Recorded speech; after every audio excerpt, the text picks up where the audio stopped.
శ్రోతలకు నా హృదయపూర్వక నమస్కారములు. మన శ్రోతలలో ఒక సోదరి ప్రశ్నను పంపడం జరిగింది. ఆ ప్రశ్న, నేను ధ్యానములో కూర్చుంటే ఎన్నో ఆలోచనలు తిరుగుతూ ఉంటాయి.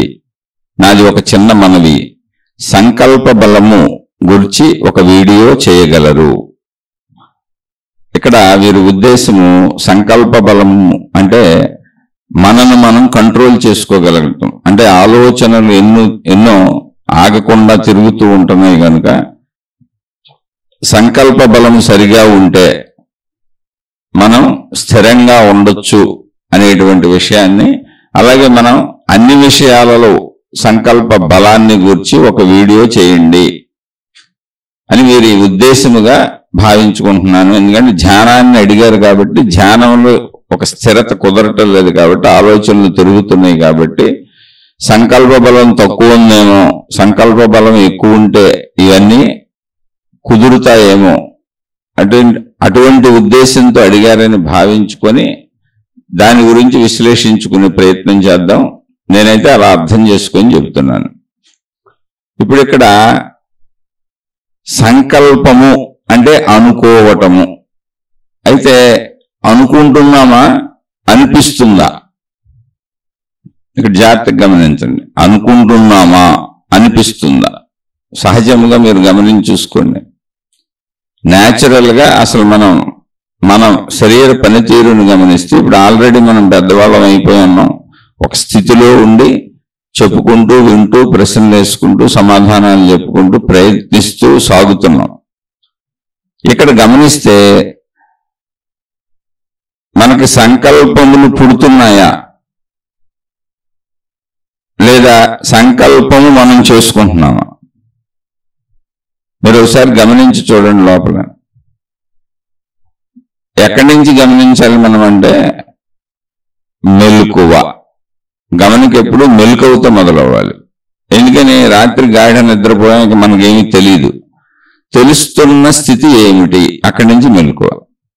తెలుస్తున్న స్థితి ఏమిటి అంటే మెలకువ. మెలకువ నేను తెచ్చుకున్నానా, మెలకువ వస్తే నేను లేచానా? జాగ్రత్తగా మళ్ళీ ఇదంతా పరిశీలనే, విచారణ మార్గము అంటారు. అంటే ఏంటి? గమనించుకుంటూ, పరిశీలించుకుంటూ నువ్వు సాగటమే. నీలో విషయమే కదా, అది నువ్వే కదా. మనం మామూలుగా ఇవన్నీ పరిశీలించుకోకుండా బయట జీవించుకుంటూ వెళ్ళిపోతున్నాం. మనకు వృత్తి, వ్యాపార, ఉద్యోగాలు, లేకపోతే ఇంటి పనులు, గృహ కార్యంలో, నా కుటుంబం సభ్యులు, నేను, బయట ప్రపంచం, నా అవసరాలు, దానికి అవసరమైన డబ్బు, అలా వెళ్ళిపోతున్నాం. ఏదైనా ఇంకా సమయం మిగిలితే ఎంటర్టైన్మెంట్స్, సినిమాలు, షికారులు, పుణ్యక్షేత్రాలు, లేదా విహారయాత్రలు, లేదా చుట్టుపక్కల బంధువులు, బంధుత్వాలు, పెళ్లిళ్ళు, పేరెంటాలు, ఏదో ఒకటి సంథింగ్, స్నేహాలు, ఇలా గడుపుకుంటూ వెళ్ళిపోతున్నాం. అలా సాగి సాగి సాగి సాగి ఒక 90కో 80కో మరణం వస్తుందంటే, ఇప్పుడు కొత్తగా మనం మాట్లాడుకుంటుంది ఏమి లేదు.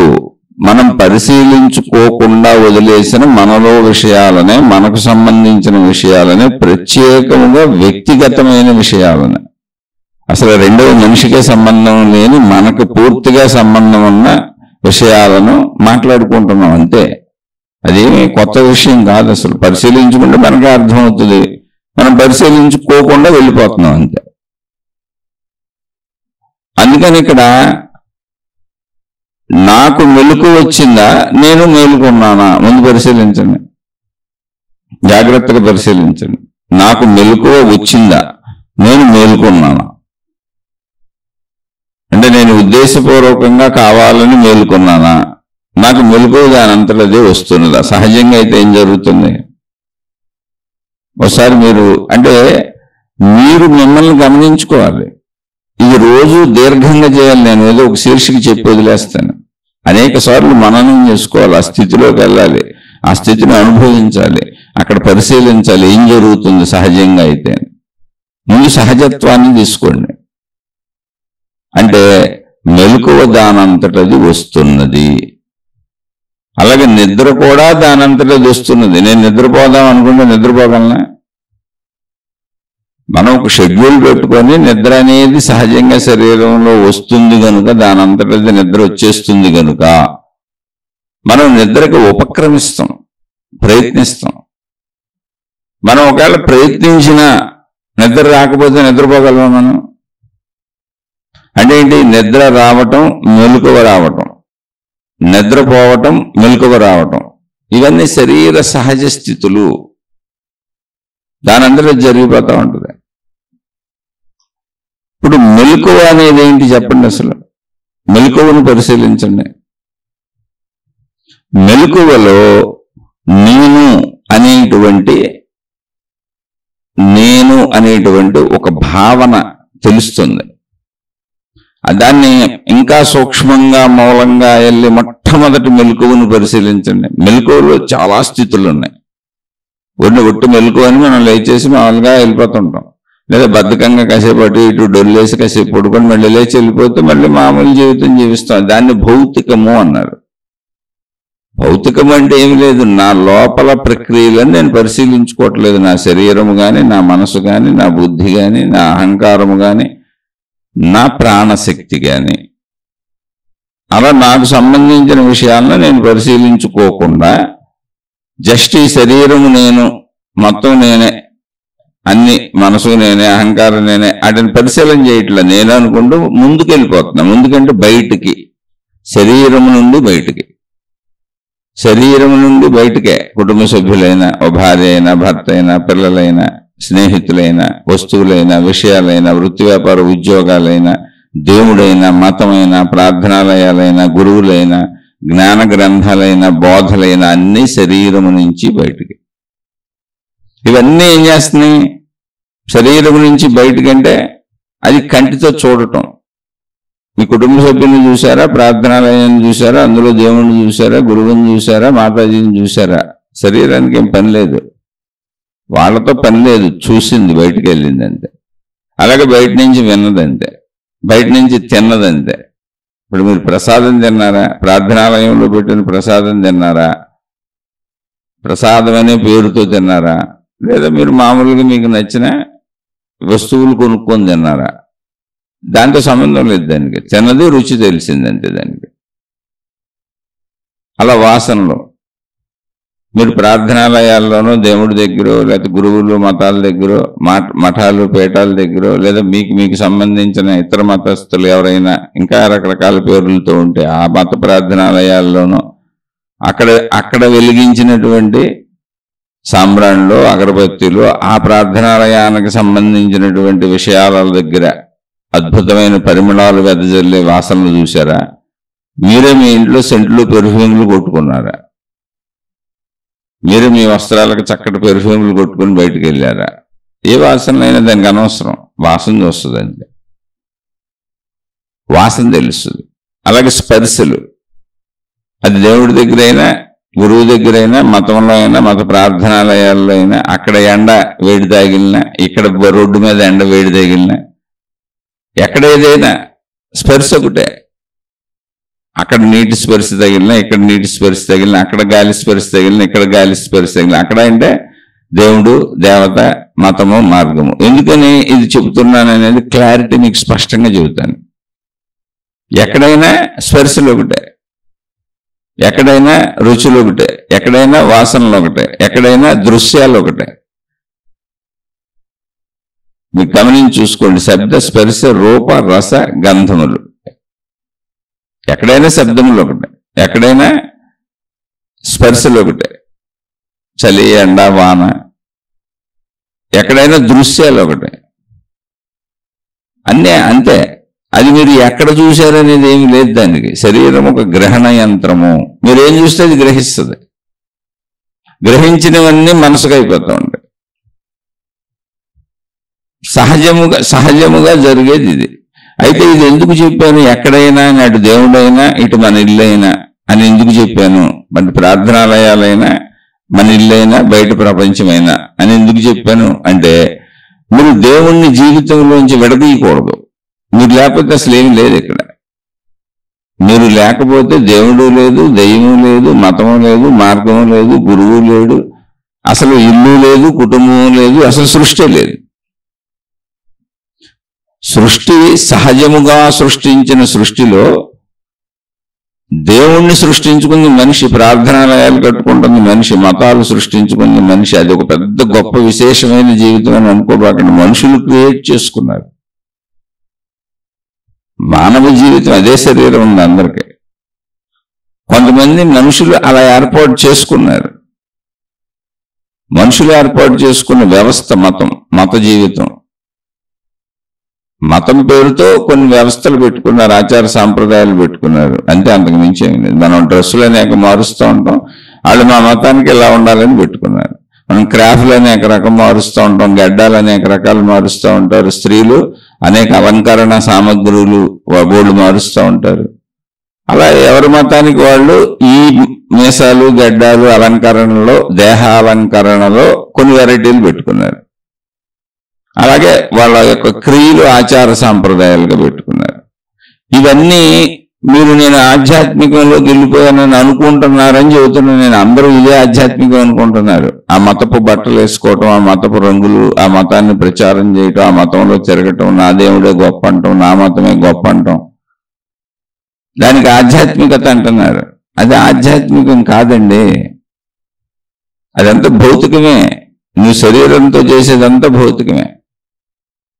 నువ్వు ఎక్కడ మాట్లాడినా, ఇప్పుడు నోటితో మాట్లాడుతున్నావు అనుకో, దేవుడి గురించి మాట్లాడినా భౌతికమే. నీ భార్యతో మాట్లాడినా, భర్తతో మాట్లాడినా భౌతికమే.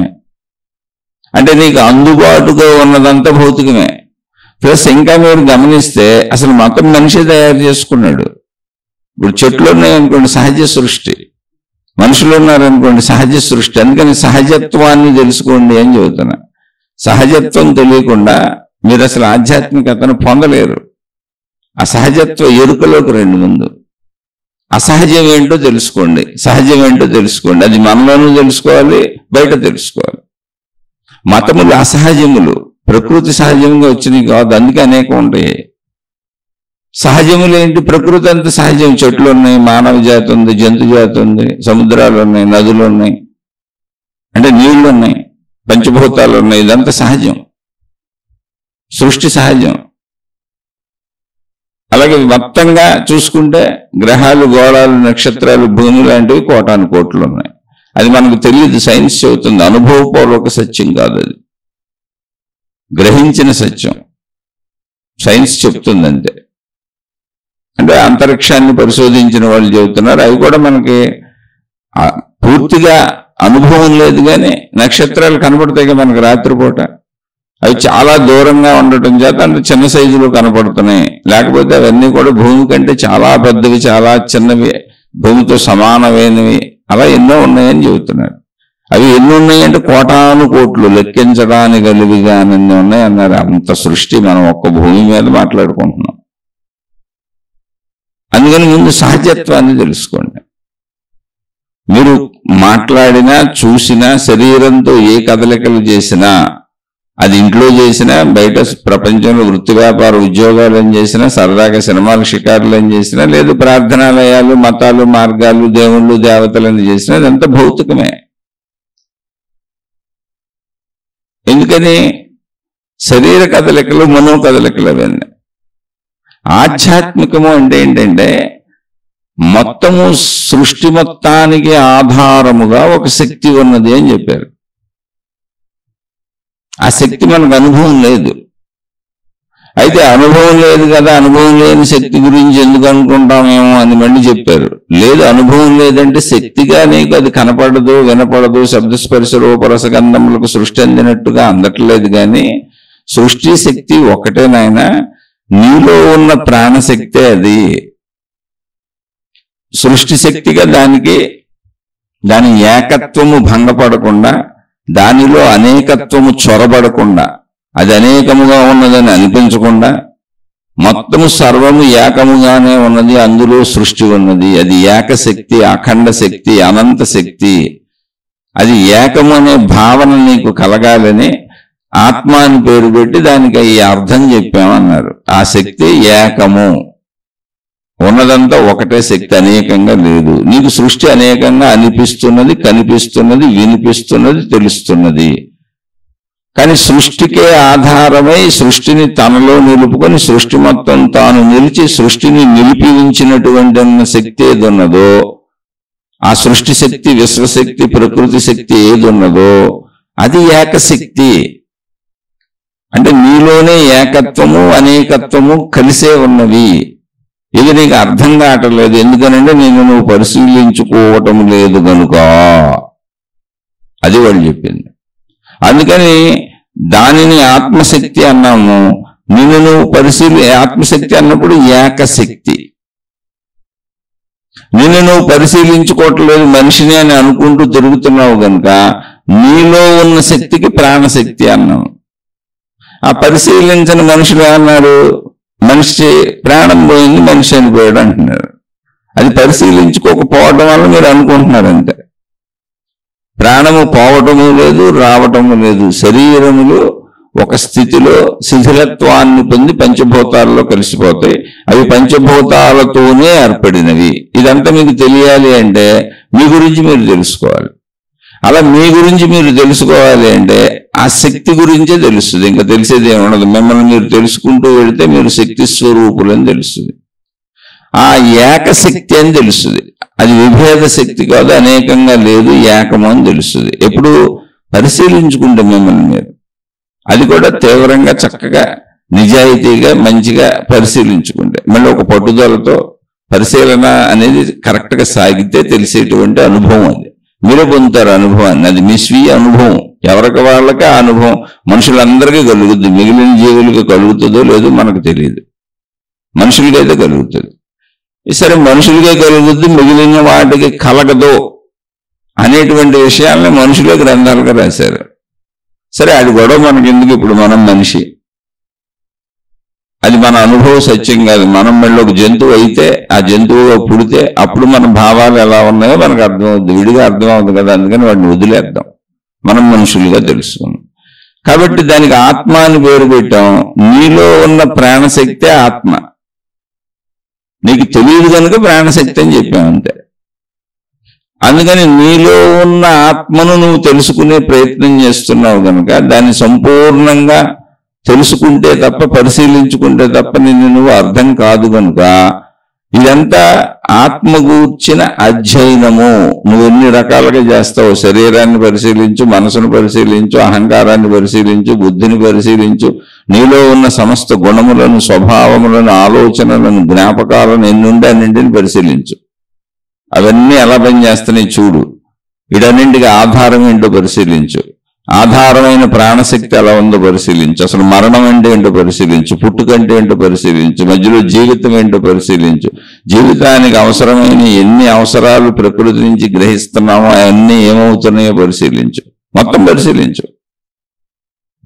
ఆ పరిశీలన పేరే అధ్యయనము. అంటే ఒకటి కాదు, అధ్యయనం అంటే సంపూర్ణత. నాలోని అన్ని అంశాలను అధ్యయనం చేస్తున్నాను. అదే ఆత్మగూర్చిన అధ్యయనము. ఆత్మ అధ్యయనము, దానిని ఆధ్యాత్మికత అని పిలిచారు. ఆధ్యాత్మికత అంటే ఆత్మగూర్చిన అధ్యయనము.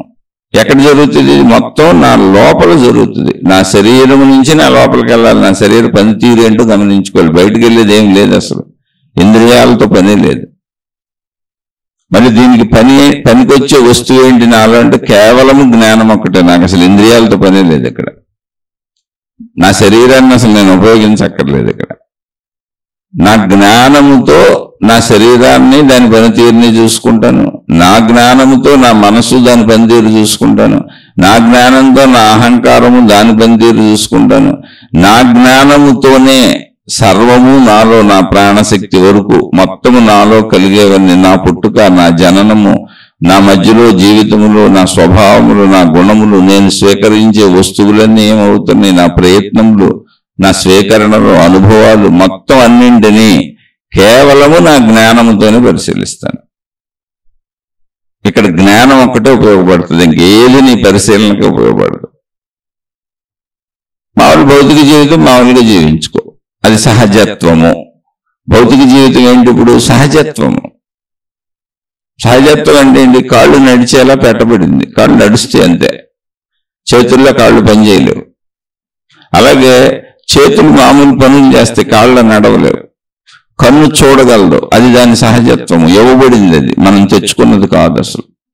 అసలు ఈ శరీరం మనం ఇలా కావాలని డిజైన్ చేసి తెచ్చుకున్నది కాదు. అసలు ఈ జీవితంలోకి రావాలని మనం అనుకున్నట్టుగా ఎటువంటి గుర్తు లేదు, ఎరుక లేదు. లేనప్పుడు మనం నమ్మవలసింది ఏంటి? ఇవ్వబడింది అంతే. మళ్ళీ అది ఎక్కడి నుంచి వచ్చింది ఈ శరీరం?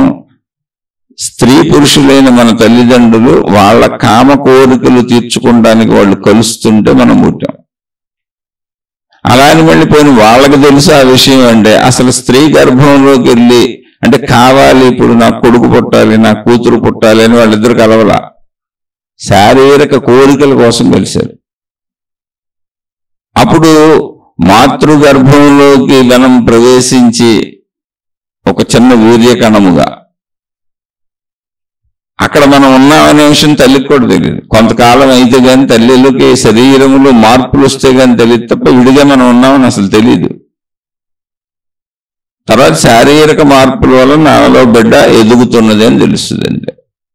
మళ్ళీ ఆ బిడ్డ ఎలా ఎదుగుతున్నది, ఆ బిడ్డకి అక్కడ ఆహారపు ఏర్పాట్లు ఏంటి, ఆ బిడ్డ ఎలా బతుకుతున్నది, ఆ బిడ్డ ఎలా తయారవుతున్నది, ఒక చిన్న వీర్యకణం కదా బిడ్డగా ఎలా మార్పులు చెందుతుంది, ఇది ఎవరికి తల్లిదండ్రులకి ఎవరికి తెలియదు.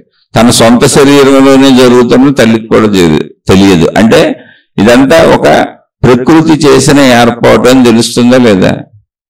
ఒక చిన్న వీర్యకణము ఒక బిడ్డగా రూపొందటము అనేది ప్రకృతి చేసిన ఏర్పాటు అని ఎంత చక్కగా తెలుస్తుంది. మొత్తం అలా 9 నెలల కాలం పైన పడుతుంది సుమారుగా ఏంటి తల్లి గర్భంలో. అక్కడి నుంచి మళ్ళీ తల్లి ప్రయత్నించి ఇప్పుడు బయటికి తెచ్చేసుకోలేదు. మళ్ళీ తల్లికి ప్రసూతి వాయువులని కదలికలు రావాలి, అవి బయటకు తోసేస్తాయి బిడ్డని. అంటే ఎప్పుడు వస్తుంది అది అంటే బిడ్డ సంపూర్ణత్వాన్ని పొందింది, ఇంకా బిడ్డ శరీరం పూర్తిగా తయారైపోయింది, ఇక తల్లి గర్భంలో ఉండక్కర్లేదు, బయట ప్రపంచంలోకి వెళ్లి బ్రతకడానికి అనువుగా శరీరం సంపూర్ణముగా తయారైనది అని నిర్ణయించుకున్న తర్వాత తల్లి శరీరమే ఆ బిడ్డను బయటికి తోసేస్తుంది. అది సహజ ప్రక్రియ, తల్లికి కూడా తెలియదు, తల్లి చేయలేదు కూడా ప్రాసెస్ని. ఆ ప్రాసెస్ దాని అంతటా అది జరుగుతుంది. అది ప్రసూతి వాయువులు వచ్చి బిడ్డను బయటకు తోసేస్తాయి. ఇదంతా ఏంటి? సహజత్వము. ఎందుకే ఈ స్టోరీ అంతా చదువుతున్నాం అంటే ఇదంతా మనం ఆలోచించంగా అన్ని నేను చేస్తున్నాను అనుకుంటాం మనం. సహజత్వము సృష్టిలో. అక్కడి నుంచి బిడ్డ బయటకు వచ్చినాక మనమైనా ఎవరైనా బిడ్డలుగా అలా బయటకు వచ్చిన వాళ్ళం.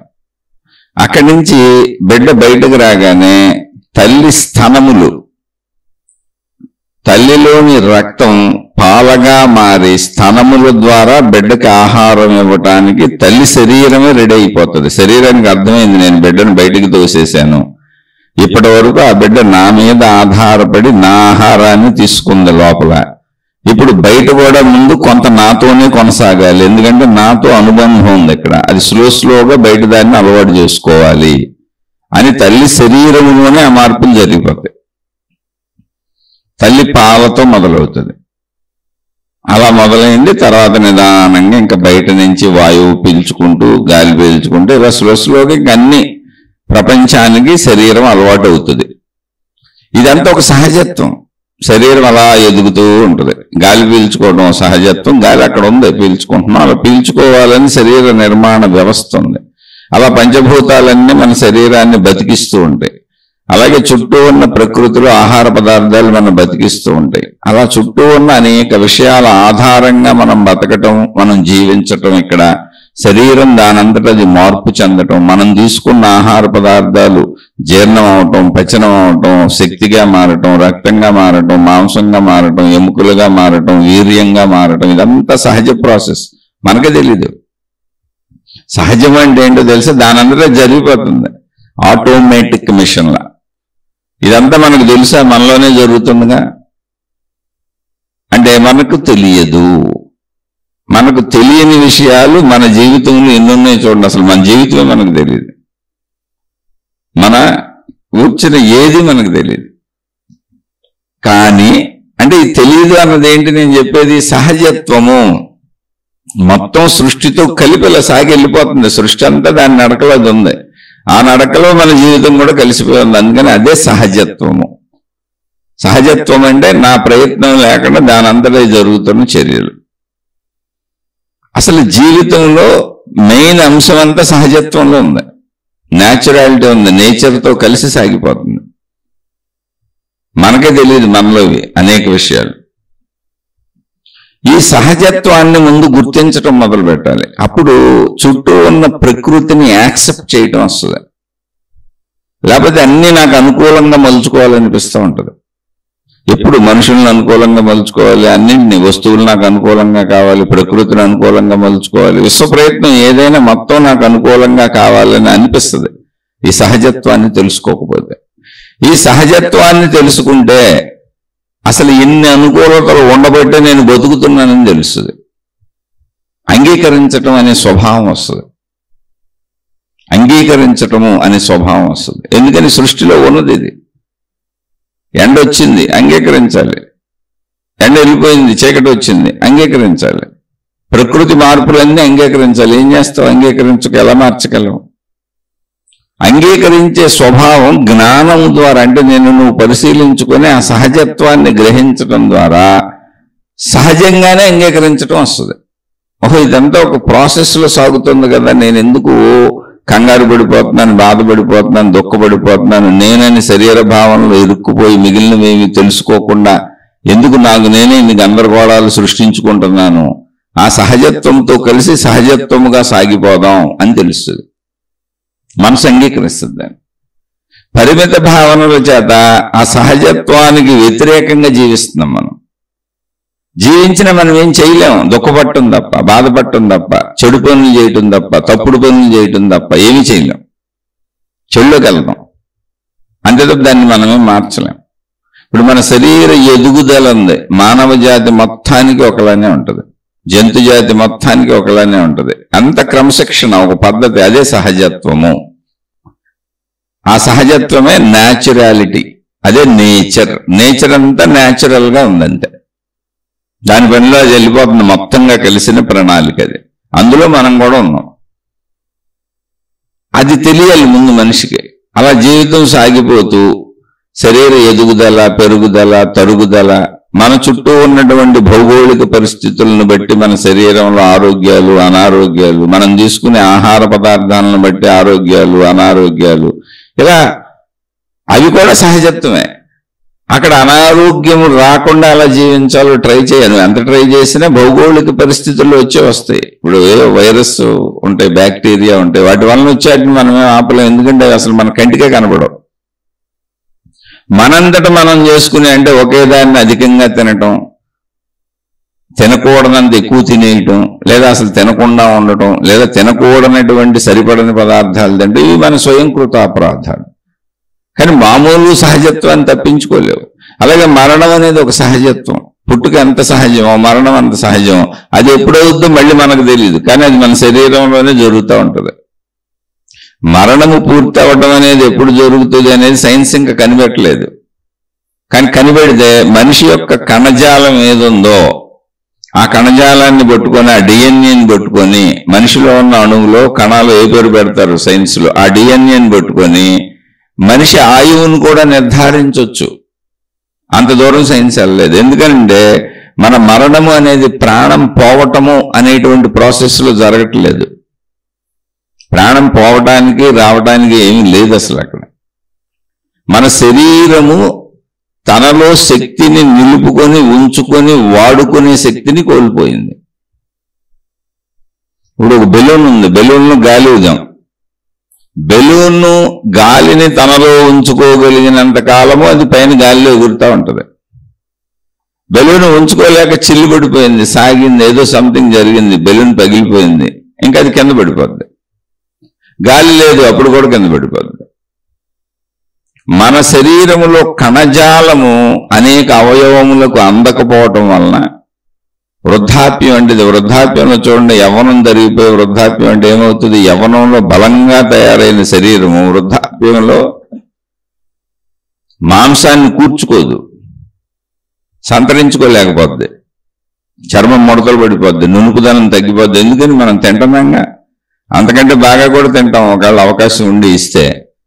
వసతులు వనరులు డబ్బులు ఉన్నోళ్ళు 2 మంది ఉంటారుగా, పోనీ వాళ్ళు అన్నీ చేసుకోగలరుగా, పని మనుషులు పెట్టైనా చేసుకోగలరుగా, ఓపిక లేకపోతే మరి వాళ్ళ శరీరమైనా అలాగే అయిపోతుందిగా. అంటే శారీరక ధర్మము లోపల జరుగుతుంది, కణోత్పత్తి తగ్గిపోయింది. దానికి కారణం మళ్ళీ కణములే. అవి తన నుంచి ఎన్ని కణములు సృష్టించుకోగలవు అనేటువంటి కణోత్పత్తి ప్రాసెస్లో కణాలు తగ్గిపోతున్నాయి. నువ్వెంత ఆహారం ఇచ్చినా, నీకు ఎంత డబ్బు ఉన్నా, చుట్టూ 1000 మంది డాక్టర్లను పెట్టి కూర్చున్నా, అంతరంగంలో అంటే నీ శరీరంలో జరిగే ప్రాసెస్ను మార్చలేవు. అందుకని అందరికీ మరణము తప్పదు. మరణం అనేది ప్రాణం పోవటంతో జరుగుతుంది కాదు, కణజాలం అందకపోవటం వలన జరుగుతున్నది. ప్రాణం అనేది ఎప్పుడు ప్రాణశక్తి అలా ఉంది అంతే, పోవటము రావటము అనంత ఆత్మశక్తి. అయితే శరీరం అది దానిలో నిలుపుకోలేకపోయినప్పుడు ప్రాణం పోవటం అంటున్నాం, మనం ప్రాణం పోయిందంటున్నాం. ఎందుకు జరిగింది ఏంటి? శరీరము శక్తిని తనలో నిలుపుకోలేకపోతుంది. ఇది కూడా సహజమైందే మరణం. ఈ వివరణ పెద్ద, నేనేం డాక్టర్ని కాదు, ఏదో చూచాయిగా విన్న విషయాలు చెబుతున్నా, వివరణతో పెద్ద విషయం లేదు. ఇక్కడ విషయం అర్థం చేసుకోండి. మరణం సహజం, జీవితం సహజం, పుట్టుక సహజం, మాతృగర్భంలో పిండం ఎదుగుదల, శరీరం తయారవటం సహజం. దీనికి కారణం స్త్రీ పురుషులు కలవటం, అదే వాళ్ళకి సహజం. ఆకర్షణ, సహజాకర్షణ, అది ప్రకృతి పెట్టింది. అలాగే ఆహార పదార్థాలు చుట్టూ ప్రపంచంలో ఉన్నాయి, తినే బ్రతకాలి, అది సహజత్వం. దాని నుంచి మళ్ళీ మనకు శక్తి సమకూరుతుంది, అదంతా సహజత్వం. పంచభూతాలు సహజత్వం, మొత్తం సృష్టి నడక నాతో సహా సహజము సహజము సహజము. అందువలన అది న్యాచురల్ అండ్ నేచర్, అది సహజము. దాన్నే, ఆ సహజత్వాన్ని నేచర్, ప్రకృతి అని పిలిచాం. ఇప్పుడు ఇదంతా ఎందుకు చెప్పుకుంటున్నాం అంటే, ఇంత సహజత్వం దానంతలో అది మనలో జరిగిపోతుంటే సంకల్ప బలము మనం ప్రయత్నించగలమా? అయితే ఎంత ప్రయత్నించగలం, ఎలా ప్రయత్నించగలం, ఎంతవరకు? ఇక్కడ ఎప్పుడైతే మీరు గమనించండి, అంటే నేనేమీ చేయలేను, అంతా అదే జరిగిపోతుంది అనేటువంటి గాలిలో దీపం పెట్టి దేవుడా నీ మహిమ అనే విధంగా నేను చెప్పటంలా. సహజత్వాన్ని అర్థం చేసుకున్నప్పుడు అంగీకరించే స్వభావం వస్తుంది. అంగీకరించే స్వభావం వచ్చినప్పుడు అసలు మనిషిలో ఘర్షణ తొలగిపోద్ది, ఉండదు. అంగీకరించలేనప్పుడే ఘర్షణలు వస్తుంటాయి.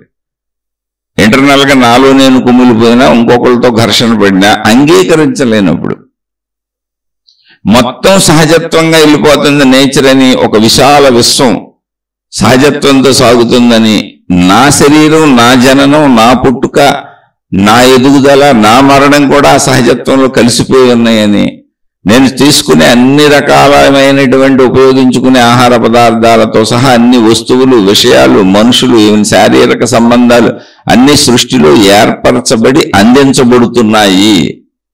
లేకపోతే నాకు లేదు, అసలు నా శరీరంలో నాకు కామ కోరికల భావం అసలు పెట్టబడలేదు అనుకోండి, నేను ఎలా తీర్చుకోగలను? నాకు అసలు భావనే పుట్టదు. అసలు అవయవమే లేదనుకోండి, అవయవం లేని వాళ్ళు కూడా ఉన్నారు చాలా మంది, అవయవ లోపాలతో పడతారు. వాళ్ళు ఎలా తీర్చుకోగలరు? ఇవ్వబడింది అంతే అదంతా. ఇప్పుడు మనం ఏ శరీరంలో ఏది ఏం చేస్తాం, ఈవెన్ మనం జ్ఞానం మాట్లాడుకుంటున్నా, జ్ఞానం ఇవ్వబడింది కనుక మాట్లాడుకుంటున్నాం, ఇది కూడా ఇవ్వబడిందే. అలా ముందు అసలు ఒక సహజత్వాన్ని, ఇవ్వబడిన వాటిని, దానంతటది జరిగిపోయేదాన్ని ముందు గమనించి తెలుసుకుని అంగీకరించడం నేర్చుకోండి. అంటే అంగీకరించడం నేర్చుకోమని ఎందుకు చెబుతున్నానంటే, అంగీకారములోంచి అంగీకరించే మనసు ఒక నిశ్శబ్దతని, ఒక ప్రశాంతతని పొందుతుంది. ఇది ఇలాగే జరుగుతుంది అంటే నేను అంగీకరించక ఏం చేస్తాను? ఇంకా నేను అంగీకరించాలి. అసలు ఇది ఇలాగే జరుగుతుంది, ఏం చేయను? అసలు ఏం చేయలేని ఆలోచన రాదు. అంగీకరించిన వాళ్ళకే అది వస్తుంది. మనం ఇప్పుడు అది కూడా ఎందుకు మాట్లాడుకుంటున్నాం అంటే, అంగీకరించిన స్వభావంలో జీవిస్తూ ఆధ్యాత్మికతను మాట్లాడుకుంటున్నాం కనుక. ఆధ్యాత్మికత అసలు మాట్లాడుకోవక్కర్లా, అంగీకరించే వాళ్ళందరూ ఆధ్యాత్మికులే. జీవిత ప్రయాణం ఇలా ఉంటుంది అని తెలిసి అంగీకరించే వాళ్ళందరూ ఆధ్యాత్మికులే. అయితే అంగీకరించడం అంటే ఏంటి? మళ్ళీ ఎంతవరకు అంగీకరించాలి, ఏం అంగీకరించాలి, ఏం అంగీకరించకూడదు?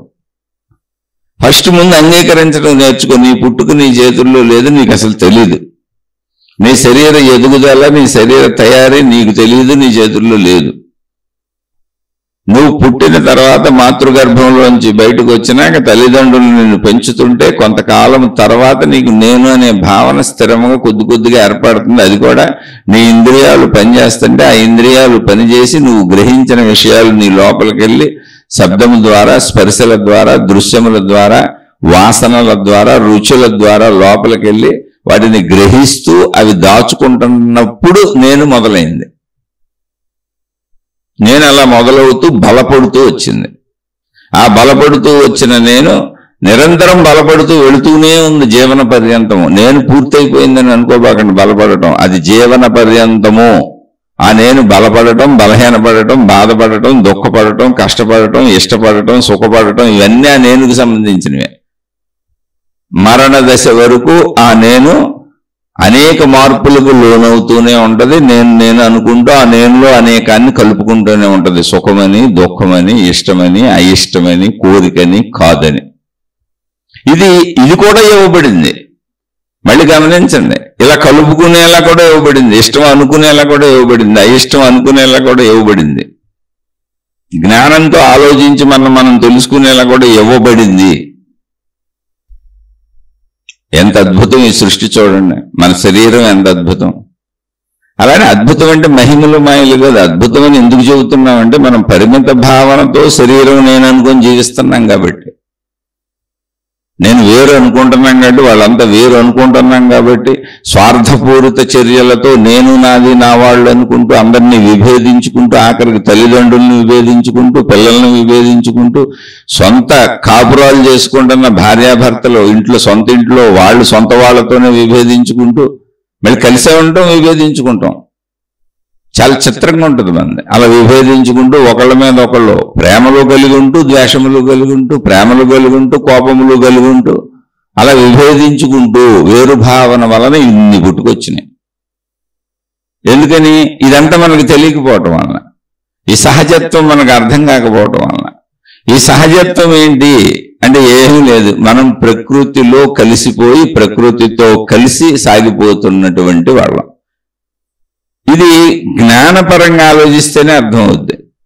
జస్ట్ శరీరంగా చూసుకొని పరిశీలించకుండా బయటకు వెళ్ళిపోయి శరీర అవసరాలు తీర్చుకుంటూ, ఏదో తల్లిదండ్రులు చిన్నప్పుడు పెంచేశారు, పెరిగాను, తర్వాత నేను పెరుగుతూ ఉంది, నాకు అర్థమవుతోంది, నాకు నచ్చినవి, నాకు నచ్చనివి, నాకు ఇష్టమైనవి, నాకు ఇష్టం లేనివి, వీటి కోసం నేను ప్రయత్నించుకుంటూ నా సుఖము, నా దుఃఖము, నా హాయి, నా ఆనందము అనుకుంటూ బయటకు వెళ్ళిపోతే అలా బతికేసి చనిపోయాను అనుకోండి, ఏమీ తెలియదు. అలా బతికేటప్పుడు జీవితం నాది నరకం అయిపోద్ది, నా చుట్టూ ఉన్న వాళ్ళది నరకం అయిపోద్ది. ఎందుకంటే పరిమితమే నరకము, పరిమిత భావన. నేను వేరు, వాళ్ళు వేరు, కాబట్టి వాళ్ళు ఉంటే ఏంటి, పోతే ఏంటి, వాళ్ళది నేను లాక్కోవచ్చు, తినేయచ్చు, తాగేయచ్చు, అన్యాయం చేయొచ్చు, అక్రమాలు చేయొచ్చు, కుట్రలు చేయొచ్చు, కుతంత్రాలు చేయొచ్చు. అది ఏమీ లేకపోయినా ప్రేమలతో కూడా ఇంట్లో ఘర్షణ పడుతూనే ఉంటారు. ప్రేమలు ఉంటాయి కానీ భార్యకు పడదు, భర్తకు పడదు, ఏదో ఒకటి అభిప్రాయ భేదములు. అన్ని సంబంధ బాంధవ్యుల మధ్య అభిప్రాయ భేదములు. నా కొడుకు అంటే నాకు ఇష్టమే కానీ నా మాట వినడు, నా మాట వింటేనే నేను నా కొడుకో కూతురుకో ఏమైనా చేస్తాను, నా మాట వినని వాళ్ళకి నేనేమి చెయ్యను. సింపుల్. అభిప్రాయ భేదములు. ఇది ఎందుకు వస్తుందంటే పరిమిత భావన చేత, నేను వేరు నువ్వు వేరు అనుకోవటం చేత. అందుకే మీకు ముందు చెప్పాను, మీరు శరీరంతో చేసేది దైవ కార్యములైనా, మత కార్యములైనా, గురు కార్యములైనా, గ్రంథములు, జ్ఞాన గ్రంథముల పఠనములైనా, ఏదైనా మీరు శరీరంతో చేసేది మీకు శరీర భావన కల్పిస్తుంది. అందుకని చూడండి, పెద్ద పెద్ద మత గురువులు, పెద్ద పెద్ద గురువులు అనిపించుకునేవాళ్ళు, మత పెద్దలు అనిపించుకునేవాళ్ళు, మార్గ పెద్దలు అనిపించుకునేవాళ్ళు, దైవ మార్గాల్లో ఉన్నవాళ్ళు, ప్రచారకులు అందరూ మళ్ళీ అహంకారంతోనే పనిచేస్తారు. ఏంటి అహంకారం? నా మార్గం, నా మతం కరెక్ట్, ఇక్కడేమో నా ఇల్లు కరెక్ట్ అన్నాడు, అక్కడేమో నా మతం కరెక్ట్ అంటున్నాడు, ఇక్కడేమో నా ఇంట్లో మళ్ళీ నా విధానం కరెక్ట్ అన్నాడు, అక్కడేమో నా దేవుడు కరెక్ట్ అన్నాడు. ఆ మతంలో ఆ దేవుడికి సంబంధించి ఎన్నో ఉండొచ్చు, ఎంతోమంది దేవుళ్ళు ఉండొచ్చు, లేదా ఆ దేవుడికి సంబంధించి ఎన్నో ఉండొచ్చు, కానీ ఇదే కరెక్ట్ అంటాడు. ఇవన్నీ భౌతికములు. అందుకని ఆచారం, సాంప్రదాయం నాదే కరెక్ట్, నా సాధన కరెక్ట్, నా పద్ధతి కరెక్ట్, నా విధానమే కరెక్ట్, నా దేవుడే కరెక్ట్, నా దేవత కరెక్ట్, అన్ని నా కరెక్ట్. అది భౌతికమైన, ఆధ్యాత్మికమైన, శరీరపరంగా నువ్వు వెళ్తుంది మొత్తం అజ్ఞాన భావనే. కాదప్పుడు పోల్చి చూసుకోండి. మీకు నిజంగా దేవుడు కనపడితే, నిజంగా దేవత కనపడితే, నిజంగా అక్కడ ఆ మతమునకు సంబంధించి మీరు చెబుతున్నటువంటి దేవుడు అక్కడ ఉంటే అసలు మీరు చెప్పాల్సిన అవసరం ఉంది, వాళ్ళు వెళ్ళిపోతారుగా. కల్పన. ఒక దేవుడి దగ్గర ఎలాంటి కల్పన ఉందో, ఒక దేవత దగ్గర ఎలాంటి కల్పన ఉందో, ఒక మతం మొత్తం ఎలా ఒక పెద్ద ప్రపంచానికి అంటే సృష్టికే కారణభూతమై ఈ సృష్టి మొత్తాన్ని సృష్టించింది మా దేవుడే అనేటువంటి కల్పిత సృష్టిని ఎలా చేసుకుందో, ఆ దేవుడి చుట్టూ అనంతమైన సాహిత్యాన్ని జ్ఞానం పేరుతో ఎలా కల్పించిందో, ఇదంతా మనుషులు చేసిందే. కల్పన ఎలా చేసిందో అలాగే మనిషి తన జీవితంలో వేరు భావన చేత తన భార్య జీవితం ఇంకోటి అనుకుంటాడు, తన జీవితం ఇంకోటి అనుకుంటాడు, అభిప్రాయ భేదాలు అనుకుంటాడు, అన్నింటికి ఊహించుకుంటారు, కల్పించుకుంటారు, ఆడవాళ్ళు మగవాళ్ళు అందరూ. ఇదంతా మనకు వేరు భావన పెరిగిపోతూ అన్ని ప్రేమల్లోనూ ద్వేషాలు వస్తున్నాయి, అన్ని ప్రేమల్లోనూ స్పర్శలు వస్తున్నాయి, ఘర్షణలు వస్తున్నాయి. కారణం పరిమిత భావన.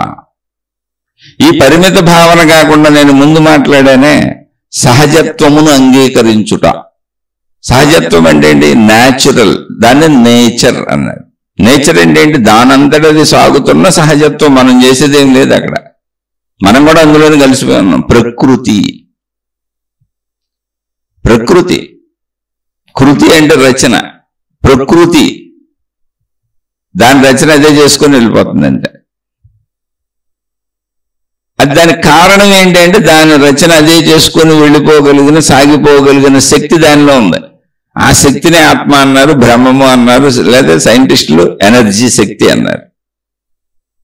మనకు అక్కడ శక్తి కనపడతలేదు, కృతి కనపడుతుంది. అంటే దాని రచన కనపడుతుంది. రచన అంటే చెట్లు పొట్లు జంతువులు మొత్తం సృష్టి కనపడుతుంది. సృష్టికి ఆధారమైన శక్తి గ్రహించడానికి అనువుగా లేదు గనుక కనపడలేదు. శక్తి లేకపోతే సృష్టి ఉండదు. శక్తి సృష్టి కలిసే ఉన్నాయి. శక్తి యొక్క రూపమే సృష్టి. సృష్టి యొక్క రూపాన్ని తీసేస్తే శక్తి మిగిలిపోద్ది. సింపుల్, అంతే, ఏం లేదు. అది ఎలా తెలుస్తుందంటే నిన్ను పరిశీలించుకుంటే. నిన్ను నువ్వు అన్నప్పుడు మొత్తం నీ శరీర పనితీరు, నీ మనో పనితీరు, నీ బుద్ధి పనితీరు, నీ అహంకార పనితీరు, అసలు నీ జనన తీరు, నీ మరణ తీరు, మధ్యలో నీ జీవిత తీరు మొత్తం పరిశీలించుకుంటే నీకు ప్రకృతికి నీకున్న సంబంధం ఏంటో తెలియాలి. ప్రకృతికి నాకు ఉన్న సంబంధం ఏంటో తెలుసా? మీరు ఊరుకుని చూసుకోండి. ఆహార పదార్థాలు శరీరంగా మారి మనం బతికిస్తున్నాయి. గాలి మనం బతికిస్తుంది, సూర్యరశ్మి మనం బతికిస్తుంది. అంటే మొత్తంగా పంచభూతాలు మనం బతికిస్తున్నాయి. ఆహార పదార్థాలు నిత్యం శరీరంగా మారిపోతున్నాయి. అసలు ఆ ప్రాసెస్ మనకు తెలుసా? జస్ట్ దాన్ని అంగీకరించి ఒప్పుకొని అలా బతికేస్తే అయిపోద్ది కదా. ఎందుకు ఈ అహంకారం? ఎందుకంత అజ్ఞానం? రోజు తింటూ కూడా, రోజు తినే ఎక్కడి నుంచి తెచ్చుకుంటున్నాం? ప్రకృతిలోంచే కదా. రోజు పీల్చే గాలి, తాగే నీరు పంచభూతాలే కదా. అలా బతుకుతూ కూడా ప్రకృతిని మర్చిపోయి నేను వేరు అనుకోవటం ఏంటి? అసలు ఆ ఎరుకను కలిగించేదే ఆధ్యాత్మికత. అంటే సత్యపు ఎరుక. ఆధ్యాత్మికత ఏం చెబుతుందంటే ఏమీ చెప్పట్లో ఉన్న సత్యాన్ని చెబుతుంది. నువ్వు సత్యాన్ని చూడకుండా పోతున్నావు. అజ్ఞానం అంటే ఏంటో తెలుసా? జ్ఞానము సత్యము ఉన్నది ఇది. ఇది వదిలేసి నేను వేరు నువ్వు వేరు అంటావేంటి? నువ్వు గాలి లేకుండా నువ్వు ఎలా వేరు? నువ్వు గాలితో కలిసిపోయి ఉన్నావు, నువ్వు భూమితో కలిసిపోయి ఉన్నావు, నువ్వు ఆహార పదార్థాలతో కలిసిపోయి ఉన్నావు, నువ్వు మొత్తం ప్రకృతితో ఇక్కడ కలిసే ఉన్నావు. నువ్వే గాలితో కలిసి ఉన్నావు, ప్రకృతి అంతా ఆ గాలే ఉంది. నువ్వే నీటితో కలిసి ఉంటున్నావు, ప్రకృతి అంతా ఆ నీరే ఉంది. నువ్వే భూమితో జీవిస్తున్నావు, ప్రకృతి అంతా ఆ భూమితో కలిసే ఉంది. నువ్వే ఆహార పదార్థాలు ఉన్నాయి, ప్రకృతి నిండా అదే ఆహార పదార్థాలు ఉన్నాయి. అన్ని జీవులు అలాగే బతుకుతున్నాయి. అన్నింటికి మళ్ళీ అన్ని జీవుల వలన కూడా ప్రకృతి నడుస్తుంది. ప్రకృతిలో ఏ జీవరాశి తగ్గిపోయినా సైంటిస్టులు చూశారు, బ్యాలెన్సింగ్ థియరీలో ఉంది మొత్తం అని. ఏంటి బ్యాలెన్సింగ్ థియరీ అంటే? మనిషితో సహా 84 లక్షల జీవరాశులు ఉన్నాయని పూర్వీకులైన పెద్దలు చెప్పారు. 84 లక్షల రకాలు. అందులో ఏ జీవరాశి సంపూర్ణంగా అంతరించిపోయినా సృష్టి బ్యాలెన్స్ మారిపోద్ది. మొత్తం మిగిలిన జీవరాశులకు ప్రమాదం వస్తుంది. ఎంత ప్లాన్డ్గా సృష్టి చక్కగా దాని ప్రజ్ఞతో జ్ఞానంతో అది వెళ్తా ఉంటే మనం అసలు నేను వేరు, నా బతుకు, మళ్ళీ డబ్బునకు మీడియా పెట్టుకున్నాం. అందరిని పీడించి పిప్పి చేసి పీల్చేసి దేవుడి పేరు చెప్పి, మతాల పేరు చెప్పి, మార్గాల పేర్లు చెప్పి అసలు జ్ఞానాన్ని ప్రజల్ని తెలుసుకోనివ్వకుండా వాళ్ళ శరీరంలో ఉన్న జ్ఞానాన్ని, వాళ్ళ శరీరంలో ఉన్నటువంటి సత్యాన్ని, వాళ్ళ శరీరంలో ఉన్నటువంటి సంపూర్ణతని వాళ్లే సంపూర్ణ స్వరూపులై ప్రకృతితో వాళ్ళకున్న అనుబంధాన్ని తెలుసుకోనివ్వకుండా మళ్ళీ ఎవరో కొత్త దేవుణ్ణి తెచ్చి మధ్యలో అడ్డం పెట్టేసి మహిమలని మాయలని అద్భుతాలని నిన్ను రక్షిస్తామని నిన్ను కాపాడుతామని ఈ దేవుణ్ణి నమ్ముకుంటే నువ్వు అంతా మంచినే పొందుతావని. ఏం మంచి పొందుతావు? మరణం అనేది దేవుడే భూమి మీదకి వచ్చి నువ్వు దేవుడు అంటున్నోళ్లే చచ్చిపోయారు. చెబుతున్న గురువులు చచ్చిపోతున్నారు, మాతాజీలు చచ్చిపోతున్నారు. అన్ని మతాలలోనూ ఒక్కడు కూడా మిగిలిలేడు. ఊరికిన కాగితాల మీద రాసుకున్న గ్రంథాలు మిగిలి ఉన్నాయి. అవి కూడా గ్రంథాలు కూడా మిగిలిలేవు. మళ్ళీ కొత్త గ్రంథాలు ప్రింట్ చేసుకుంటున్నాం, అందుకని ఉంటున్నాయి ఎప్పటికప్పుడు. శాశ్వతంగా గ్రంథం కూడా ఉండదు ఇక్కడ. ఆ పుస్తకం ఆ కాగితం చిరిగిపోద్ది, పాడైపోద్ది, ఉండదు. ఎప్పటికప్పుడు అది జనరేషన్స్ ముందుగా అందించుకుంటూ వెళ్తున్నాయి జ్ఞానాన్ని. మళ్ళీ కొత్త పుస్తకాలు ప్రింట్ అవుతున్నాయి, కొత్త రికార్డింగ్ సిస్టమ్లు వస్తున్నాయి, కొత్తగా ఎప్పుడు దాస్తున్నాం దాన్ని. అసలు నిజంగా తన శరీరంలో ఉన్న జ్ఞానాన్ని మనిషిని తెలుసుకునేవారు ఏంటండి? ఎందుకండి ఆ దేవుడిని అడ్డం పెట్టి మనుషుల్ని అలా చేసేస్తున్నారు? మీరే ఎందుకు అలా చేసుకుంటున్నారు? దేవుడు తప్పని నేను అంటలా, దేవత తప్పని నేను అంటలా, మతం తప్పని నేను అంటలా. నీ గురించి నువ్వు తెలుసుకోకుండా వాళ్ళని ఎందుకు మధ్యలో అడ్డం పెట్టేసుకొని అంత అజ్ఞానంలో ఎవరో వచ్చి నాకేదో చేస్తారని నువ్వు ఎందుకు అలా భావిస్తున్నావు, ఊహిస్తున్నావు? నీ శరీరంలో నీకే కనపడుతుంది కదా నువ్వు ప్రకృతితో కలిసిపోయి ఉన్నావని. మళ్ళీ ప్రకృతి మొత్తానికి ఎవరో ఒకరిని ఎక్కడో కూర్చోబెట్టి ప్రకృతికి బయట కూర్చోబెట్టాలి.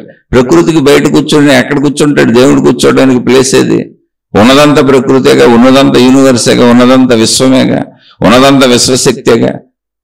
దీనికి భిన్నంగా దేవుణ్ణి ఎక్కడ కూర్చోబెడతావు? అంటే ఏంటంటే అసలు మనిషిని తన గురించి తను తెలుసుకోనివ్వకుండా మనిషిని అజ్ఞానంలో సంపూర్ణంగా నింపేయడానికి మనుషులే తయారు చేసుకున్నారు మార్గాలు, విధానాలు, పద్ధతులు, మతాలు, దేవుళ్ళు, దేవతలు, గొడవలు, గోలలు, ఘర్షణలు. దీనికి కారణం పరిమిత భావన, సహజత్వాన్ని అంగీకరించకపోవటం. అది భౌతికంలో ఘర్షణలైనా అంతే, కుటుంబంలో ఘర్షణలైనా అంతే, దేవుడి పేరు మీద ఘర్షణలైనా అంతే. అలా కాదు, నీలోనే ఉన్న నీ సత్యాన్ని తెలుసుకుంటే నీకు పోయిందేంటి? చాలా ఈజీ కదా అది. అదే కదా ఆధ్యాత్మిక చదువు అంటే, అది ఆత్మజ్ఞానం చదువు అంటే.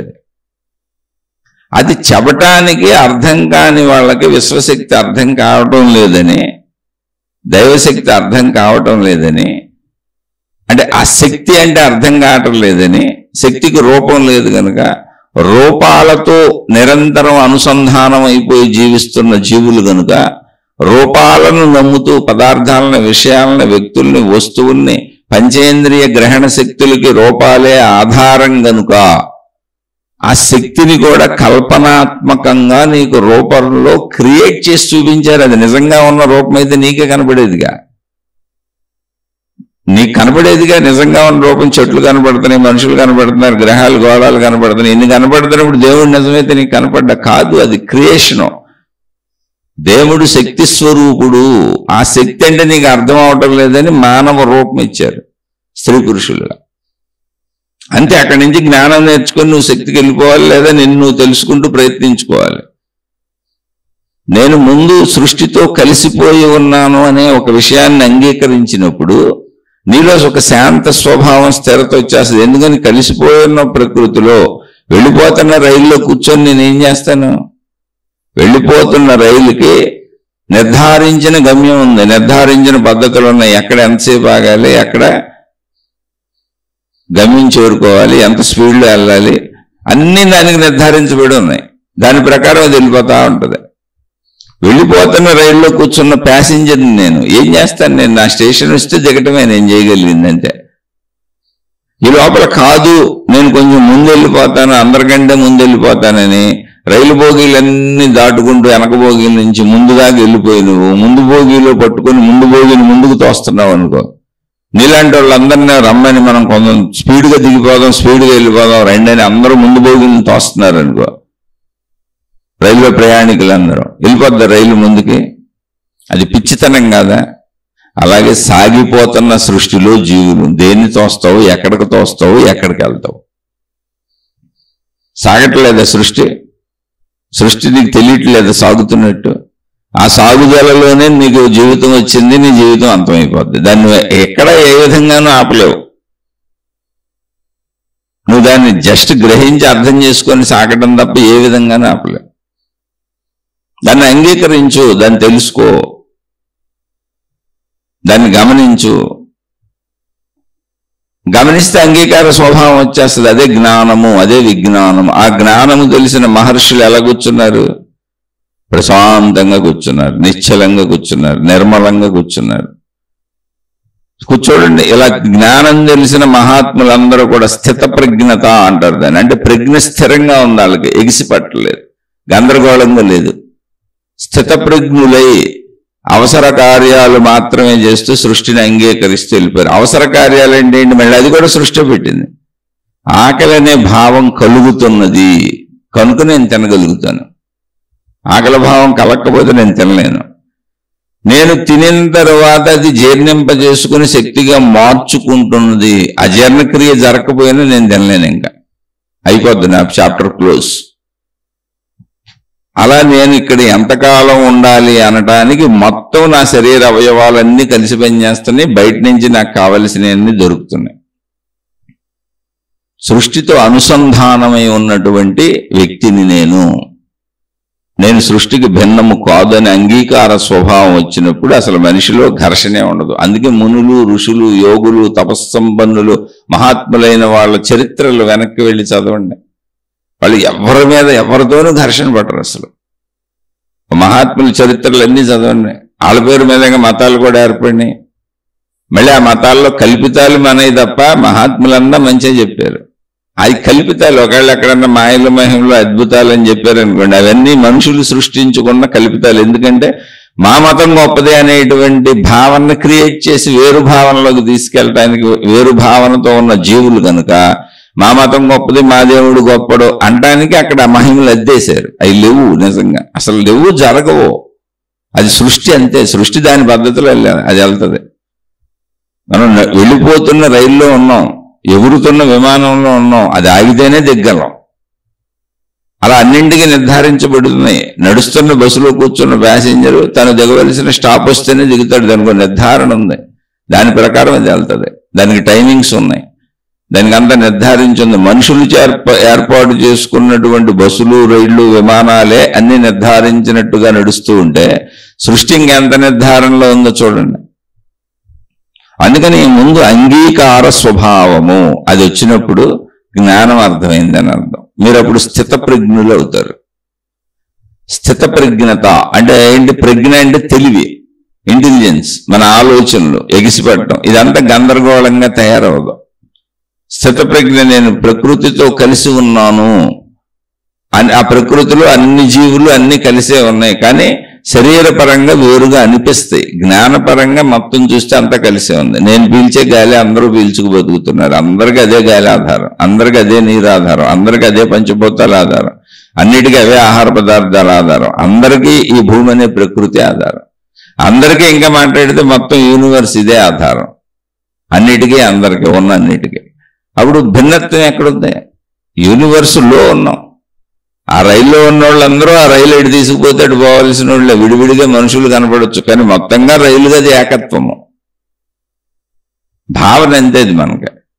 ఆ విమానంలో ఉన్న వాళ్ళందరూ బయట నుంచి మొత్తం విమానం వెళ్ళిపోతుంది అంతే. లోపల మనుషులు అసలు మనకు కనపడను కూడా కనపడరు. అది ఏకత్వము. మొత్తం విమానం ఎక్కడ ఆగుద్దో అక్కడ మొత్తంగా దిగాల్సిందే అంతే. అనేకత్వముగా అనిపిస్తున్నదంటే అనేకత్వముగా అనిపించుట అనేది శరీర నిర్మాణమును బట్టి ఉన్నది. అది సృష్టించిన శరీరం. అందులో ఏకత్వమును గ్రహించుట అనేది మనకి సృష్టించిన జ్ఞానం. మళ్ళీ అది కూడా మనలోనే ఉంది. ఇక్కడ మీరు జ్ఞానాన్ని ఎందుకు వాడరు, దేహాన్నే ఎందుకు వాడుతున్నారు అంటే దేహమునకు ఈజీగా ఉంది, కన్ను కనపడుతుంది, ఈజీగా ఉంది, ఎవరు కూడా కనపడుతుంది, చెవికి శబ్దం వినపడుతుంది, ఈజీగా ఉంది, నాలుగు రుచులు తెలుస్తాయి, ఈజీగా ఉంది, గొంతుతో మాట్లాడటం ఈజీగా ఉంది, చర్మానికి స్పర్శలు తెలుస్తాయి. అసలు నా ప్రయత్నం లేకుండా సహజం, అది సహజత్వం. అంటే ఇంద్రియములు శరీరము తన సహజత్వం పాటించడం మనకు ఈజీగా ఉంది. జ్ఞానము నేను ప్రయత్నిస్తే తప్ప జరగదు. అలా నాకు తెలియకపోవటమే లేదు, ప్రయత్నించాలి అక్కడ నేను. ఎందుకని ఇంద్రియాల సహజత్వంలో అది లేదు. జ్ఞానం ఇవ్వబడింది నాకు. ఇవ్వబడకపోతే ఇప్పుడు మనమైనా ఎలా చెప్పుకుంటాం? మన ముందోళ్ళు అయినా ఇవన్నీ కనుక్కొని ఎలా చెప్పారు? చెప్పుకోలేంగా. అందుకని ఆ జ్ఞానము కూడా ఇవ్వబడిందే, కానీ అది దానికి జ్ఞానమునకు ఇంద్రియాలు లేవు. జ్ఞానము పరిశీలించుకొని మన జ్ఞానంతోనే మనం పరిశీలించుకోవాలి. జ్ఞానం ఎలా ఉందో కూడా తెలియదు, మనకు ఉందని తెలుసు, అది శక్తి స్వరూపము. అందుకని అది మనకి కనపడదు, వినపడదు, ఈ శరీరమునకు దొరికినట్టుగా దొరకదు. కనుక జ్ఞాన వినియోగము మనకు అవసరం లేదనిపించి అసలు ఆ వైపు వెళ్ళటం ఎవరు. ఒకవేళ వినియోగిస్తున్నాం జ్ఞానం అనుకుంటే మనం వినియోగిస్తున్నది శరీర పరజ్ఞానము, అదే మనస్సు. ప్రాపంచిక జ్ఞానము, అదే మనస్సు. మనం మొత్తం విశ్వపు జ్ఞానాన్ని ఉపయోగించట్లా, ప్రకృతి జ్ఞానాన్ని ఉపయోగించట్లా, పూర్ణ సంపూర్ణ యథార్థ సత్య జ్ఞానాన్ని వినియోగించట్లా మనం. అది దాన్ని వినియోగించేవద్దంటే జ్ఞానం పట్టుకొని శరీరాన్ని పరిశీలించుకోవాలి, జ్ఞానం పట్టుకొని మనసును పరిశీలించుకోవాలి, జ్ఞానం పట్టుకొని బుద్ధిని పరిశీలించుకోవాలి, జ్ఞానం పట్టుకొని అహంకారాన్ని పరిశీలించుకోవాలి, జ్ఞానం పట్టుకొని నా ప్రతి కదలికను పరిశీలించుకోవాలి, నా స్వభావాలు, నా గుణాలు, నా ప్రవర్తన ప్రతి నిమిషం ప్రతి సెకను పరిశీలించి చేయాలి. అప్పుడు తెలుస్తుంది నేను ప్రకృతితో కలిసిపోయి ఉన్నానని. నేను ప్రకృతితో కలిసిపోయి ప్రకృతిలో మమేకమైపోయి చెట్టుకున్న ఆకులాగా నేను ప్రకృతికే అంటుకుపోయి ఉన్న జీవిని. కానీ నాకు ఆ విషయం తెలియట్లేదు. శరీరపరంగా గాలిపరంగా అంటుకుపోయే ఉన్నాను, నీరు పరంగా అంటుకుపోయే ఉన్నాను, భూమి పరంగా అంటుకుపోయే ఉన్నాను, ఆకాశపరంగా అంటుకుపోయే ఉన్నాను. అదే ఆకాశంలో అందరం తిరుగుతున్నాం. మొత్తం యూనివర్స్ అంతటికీ ఆధారం ఆకాశం. నేనే ఆకాశంలో ఉన్నాను, సూర్యుడు అదే ఆకాశంలో ఉన్నాడు, గ్రహాలు, గోళాలు, నక్షత్రాలు అన్నీ అదే ఆకాశంలో ఉన్నాయి. అన్ని మొత్తం అదే ఆకాశంలో ఉన్నాయి. నేనే కాదు, నేను ఉంటున్న భూమి అనే గ్రహం కూడా అదే ఆకాశంలో ఉంది. సర్వత్రా ఉన్నది ఆకాశమే. ఆకాశపరంగా మొత్తం యూనివర్స్ అంతా ఒకటే. అసలు విమానపరంగా బయట నుంచి చూస్తే విమానం ఒకటే కనపడుతుంది, ప్యాసింజర్లు అందరూ వెళ్ళిపోతున్నారు. అలా ఆకాశపరంగా చూస్తే మొత్తం యూనివర్స్ అంతా ఆకాశంలో ఉంది. ఆకాశం దాన్ని ఉండనిచ్చింది, దాన్ని బ్రతకనిచ్చింది, దానికి స్పేస్ ఇచ్చింది, దానికి అవసరమైన అన్ని సమకూరుస్తుంది. ఆకాశమే అనంతాత్మశక్తి. ఆ శక్తి వల్లనే మళ్ళీ ఇవి ఏర్పడిన శక్తి యొక్క వ్యక్త రూపాలు సృష్టి. ఇదంతా అర్థం అవ్వాలి అంటే నువ్వు జ్ఞానాన్ని వినియోగించాలి. శరీరాన్ని వినియోగిస్తున్నాం మనం, జ్ఞానాన్ని వినియోగించటం లేదు. శరీరాన్ని వినియోగించడం తప్పేం కాదు, శరీరాన్ని వినియోగించాలి. ఉందిగా, ముందు శరీరాన్ని వినియోగించాలి. శరీరాన్ని వినియోగించాలంటే మనసును కదపాలి, మనసులో భావం పుట్టాలి. మనసులో భావం పుట్టకపోతే అసలు నేనన్న ఎరుకే ఉండదు.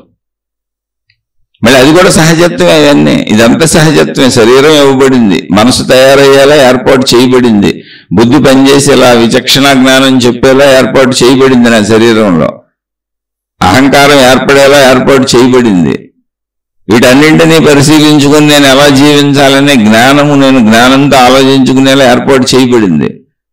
వీటన్నింటినీ బతికించే ప్రాణశక్తి నాలో ఏర్పాటు చేయబడింది. ఆ ప్రాణశక్తి విశ్వవ్యాప్తంగా ఉన్నటువంటి ఆకాశ స్వరూపమైన ఆత్మశక్తిగా ఉన్నది. కానీ నాకు తెలియదు ఇప్పుడు. ఇదంతా ఏర్పాట్లే. ఆ ఏర్పాట్లలో నువ్వు ఏర్పాట్లలో ఉపయోగిస్తుంది ఏంటి?